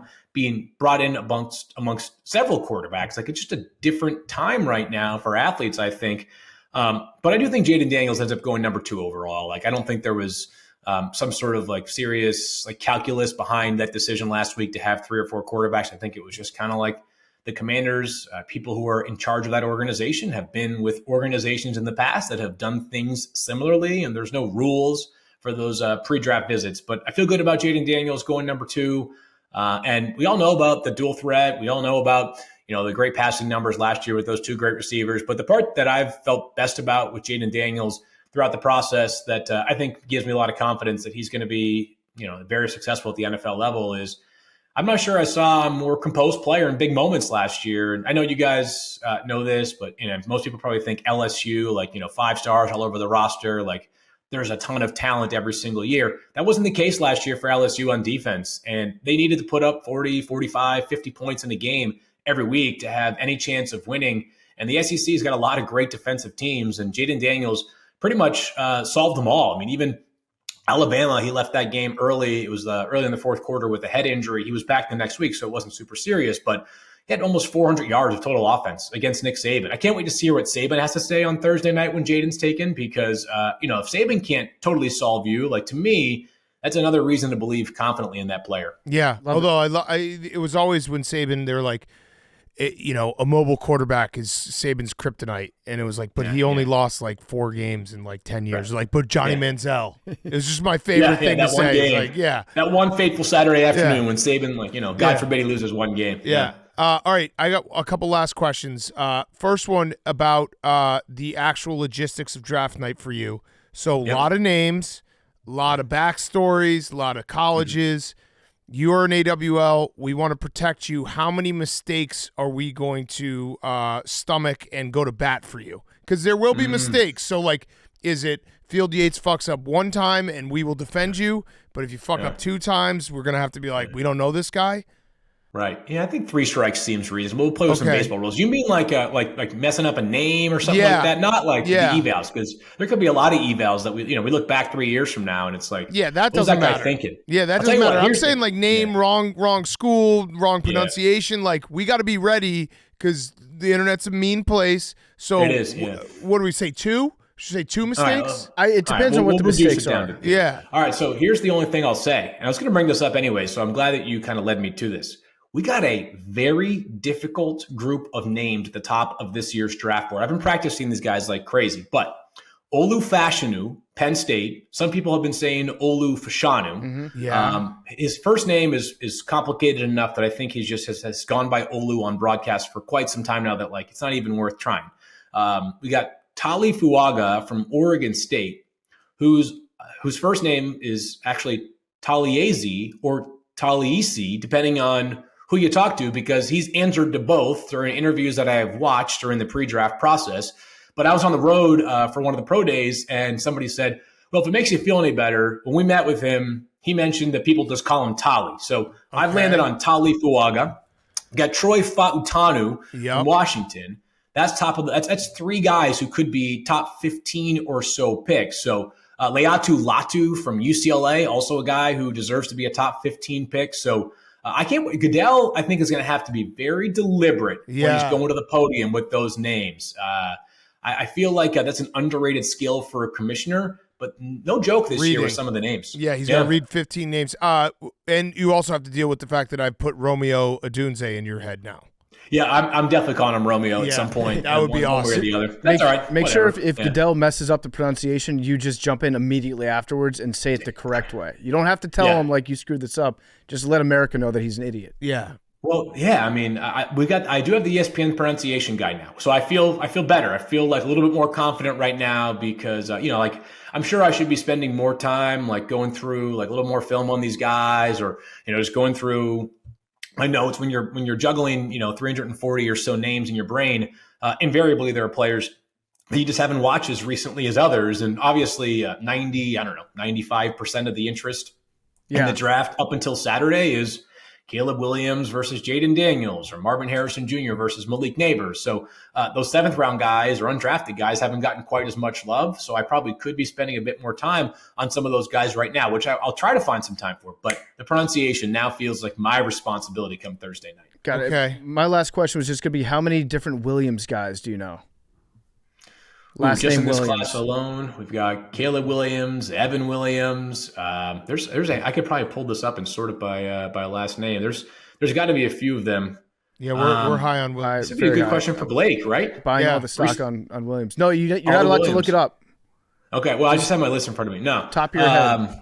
No, Evan Williams, Caleb Williams. Geez, I'm sure I'm forgetting a bunch of them. I feel like Mike Williams is just bound to be a name every single year. Right? Just feel like there's, just throw out the generic names and you've got a chance there. Okay. At least two. At least two. All right, as far as I can get right now. My last question, rowback question, rhoback.com. Use promo code TAKE, 20% off your first purchase. Q-zips, polos, hoodies, joggers, shorts, rowback.com, promo code TAKE. This is a tough question for you, Field, and you probably can't. There's probably nothing you can do. Okay. But maybe because, ESPN's putting on the draft, ABC, all this stuff. Detroit Don and Superfan don't have tickets. They aren't put in the Lions inner circle. This is a travesty. We need to figure out a way. Tickets? They should. I'm sure they could buy tickets, but I know that the draft, the way they set it up, they put people in the little pods. These guys deserve to be there. Can we figure it out? Can you ask anyone? I'm getting off this and I'm going to make a call. Okay. Because good. That's all I need. It doesn't feel right. I probably should have spent a little more time figuring out what the actual ticket buying process was. It was not on my checklist prior to this. I just assumed that like pretty much anybody aren't they expecting like 250,000 people over the weekend? I think they just thought that they would be in the little pod that they show everyone before and they show all the fans. And I'll say this right now, they will be on their best behavior. I'll put my reputation on the line, which is nothing. So that's we got to start doing that. What's the name of the lady that came that hadn't been there in years? Oh, fuck. What's her name? That fan. But they hadn't been where? The drafting years? No, she hadn't been. She left. She used to sit with Detroit Don and Superfan, and she hadn't shown her face. She did it. Yeah. She was like, "I'm not coming back until they make the playoffs." Right. Not Sprinkles. Was it? No. Miss Sprinkle? No. Was it Sprinkles? It could have been. Ah, shit. All right. Well, just see. I got more research. See if there's any way. See if there's any way that we can get. Like, I got a couple more levers I can pull here before we before the games begin. So I'm not giving up hope yet. Our reputation. I'll do. That's a lot of responsibility. If I put my reputation on somebody behaving in a crowd, that's actually the worst endorsement you could ever have. I'll do Detroit Don. You do Superfan. I endorse Detroit Don. No, you get Superfan. I endorse Superfan to act in all ways like I would not act. Yeah, I'll say if Detroit Don gets out of line, then my reputation can be sullied. Yeah, Superfan will play everything by the book. Yeah. I want these guys. We can make this happen. These guys they deserve it. They do everything for the Lions. They are the Lions. So. By the way, like, what are they going to do? Like, they haven't picked 29th in probably forever, right? Yeah, it's really strange. They scheduled this draft in Detroit. Everyone's like, oh, that's going to be cool. No, you got to sit around and wait. I just know that Dan Campbell's going to pick somebody that he's going to get so fired up that he wants to just like wrestle his entire war room. That'll be cool. Oh, it's going to be great. Yeah, that is one of my, and I think you guys have highlighted this in the past, but that's also one of my favorite parts of the draft, especially at the top, right? Where it's like, you know who you're taking. And I get it. Other than Washington and Chicago, like, I guess you don't necessarily have a guarantee of who you're taking. But it's like, and they start immediately celebrating, which I get it. There's a lot of work that goes into this process. Like, it's okay to relieve, like be exhale for a second, and feel some relief. But man, I do kind of get a chuckle out of that. That is always one of the better parts. It was Sprinkles, by the way. Yeah, Sprinkles. Yeah. Sprinkles. Now you're making me nervous though, because you just said, like, bottom line, the Commanders are taking Daniels, which I hope to God you're right. But I'm officially nervous. He's been very nervous. I know. I got a handful of Commanders buddies in my life, and it's like every time they hey, have you talked to Schefter recently? Like, what's he saying? Yeah. So, I tend to believe. I do feel good about that one. I will. Okay. All right. Me too. Then. Proven otherwise. And I did hear this part from Todd, and I agree with him wholeheartedly. Like, from a tape standpoint, to me, it was pretty clear who the two best players in college football were, at least at the quarterback position this past year. So I feel good about Jaden going number 2 overall. And I think the draft sort of begins at number 3, even if I do lean towards Drake. Okay. All right. Well, Field, thank you so much. First one's on us, mistake-wise, on Thursday night. Second one, I'm out. Yep. Second one, you're on your own. It's going to be a short reign as a draft analyst. Yeesh. Yeah, just make sure that the first one really counts. Like, don't screw up like a school on the first one and then say, like, someone's like parents are dead on the second one and they're alive, because then we can't help you. Right. Yeah, we can't. I would have no way to help you out of that mess. Yeah. It happened to me But last we year. got you. It happened to me last year at the Masters. Our reputation is yet to recover. Yes. Yeah, I know. That can be a long road back. Trust is a hard thing to earn, but an easy thing to lose, right? Yep. Yeah. That's what they always say. All right. Well, best of luck, Field. Thank you so much, and good luck. Daniel Jeremiah and Field Yates were brought to you by Pepsi. Love Pepsi. I've been drinking it all show. I had a Pepsi earlier today. Nothing makes a good meal even better like an ice-cold Pepsi. You get that refreshing pop, sweet, fizzy Pepsi bubbles. They make the best food taste even better. And come see us, the Part of My Cheesesteak truck, alongside Pepsi. We're going to be there Wednesday, April 24th from 4 to 6 p.m. at 2217 Woodward Avenue in Detroit, serving up the Pepsi-infused Part of My Cheesesteak sandwiches. We've got the PM beef. We've got the hot seat, a little spicier. We're going to be working the truck, giving away merch. Grab a Pepsi Zero Sugar for your next meal and come out and see us in Detroit.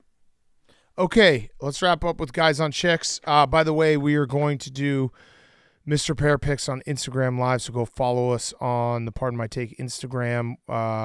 If you're listening to this, we already picked his Tuesday night games, but Wednesday morning we'll pick. Should we do it from Mr. Pear?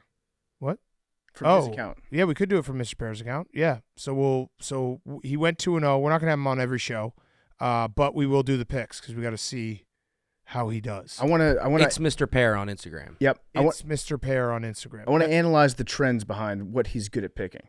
Wait. What are his most successful picks? What his Instagram handle is? It's Mr. Pear. Do you see how that's confusing when we say it? It's ITS Mr. Pear. It's Mr. Pear. Oh, yeah. At ITS Mr. Pear. It's as part of the. It's Mr. Pear. You say like his Instagram handle is. What is it's it? Mr. Pear. It's at It's Mr. Pear. Yeah. It's at It's Mr. Pear. So we will get some picks for the people. Hi to Big Fat, P Left T, Handsome fuck? Hank, Philly Fatnatic, and Cake Marsh. They just call me Handsome Hank. Love that. My boyfriend is currently finishing his master's program and will be joining me in the workforce soon after.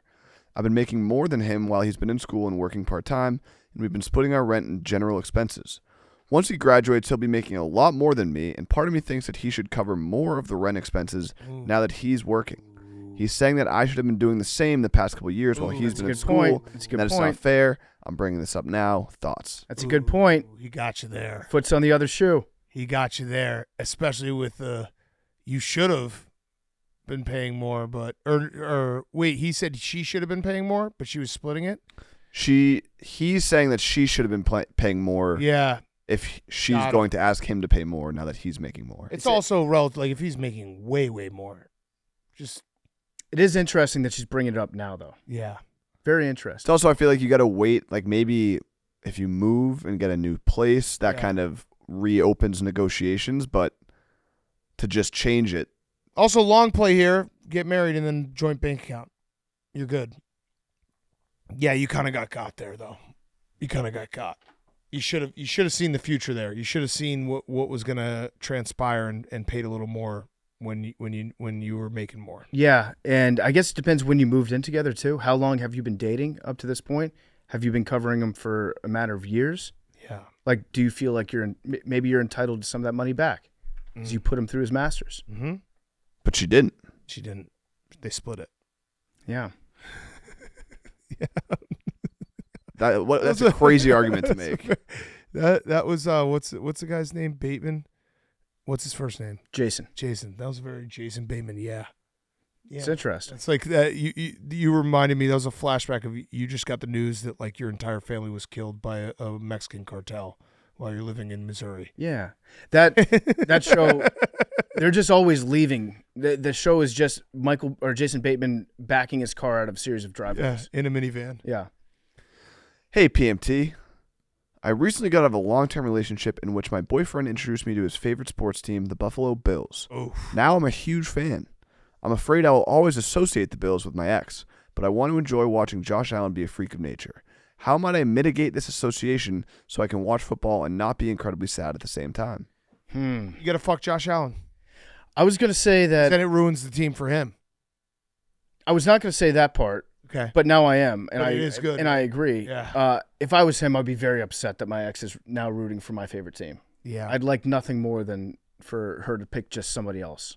Feel like that should be divvied up. But she fell in love with Josh Allen. It happens. It's hard not for the to. best of us.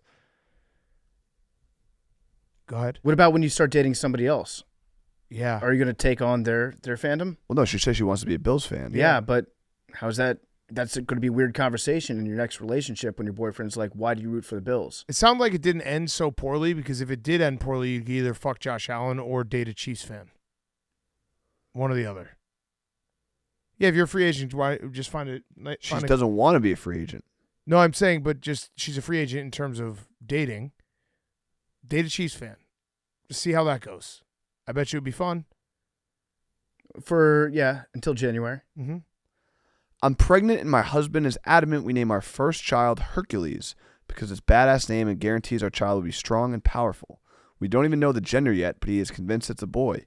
He refuses to consider other names, calling any other name weak, and accusing me of wanting to raise a softie or a wimp. He refers to our child, again, we don't know the gender, as Hercules. He has been steadfast on this idea for over a year. Will he eventually back down, or will I have to name my child after a cartoon? So Hercules, I guess he was a myth. He was a mythological figure before he was a cartoon. That's true. It's kind of reducing it down to something brand new. But I feel like you're setting the kid up for failure, actually, if you name him Hercules. Because unless he is the strongest kid, then he's going to be like kind of on the wimpy side for a Hercules. Yeah, so he's going to be the second strongest Hercules. Two things are happening here. One, definitely a girl. It's going to be a girl.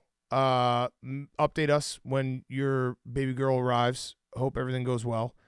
Two, this is just classic pre-having a child guy brain, where they have plans in their head for my kid's going to be the toughest, my kid's going to be this, that, the other. And then you have the kid and you melt into a pool and you're just like, I hope he's happy and healthy and nothing else matters. So just wait it out because he will not care one iota once the kid arrives. Wait it out. And it's a girl, just so he knows. That's it. Yeah. If you're like adamant it's a boy, it's going to be a girl. That's just a fact. Yeah, I feel like Hercules, unless they're the toughest kid ever, is going to be just a bad name for that kid. Yeah, I just remember like before I had kids, I had all these plans for my kids, and then it's like, oh, my kid likes rocks, my kid likes to pick up sticks. Okay, that's the coolest thing in the world. And you know what? I'm down for that. You know what? If your kid does turn out to be strong, you can call him Hercules. Yeah. You can still call him. There's no rule saying you can't have just a be nickname. Like, hey, Hercules. Yeah. Hey, Herc.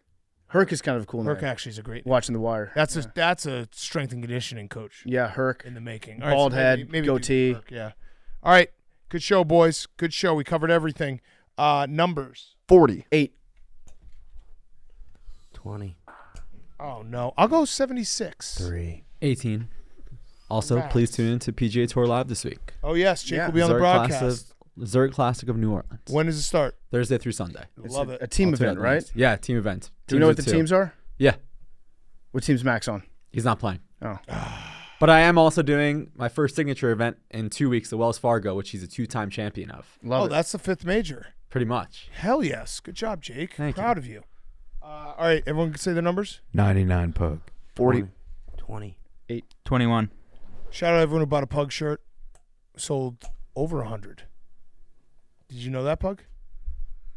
Buy a pug shirt, pug. Nice.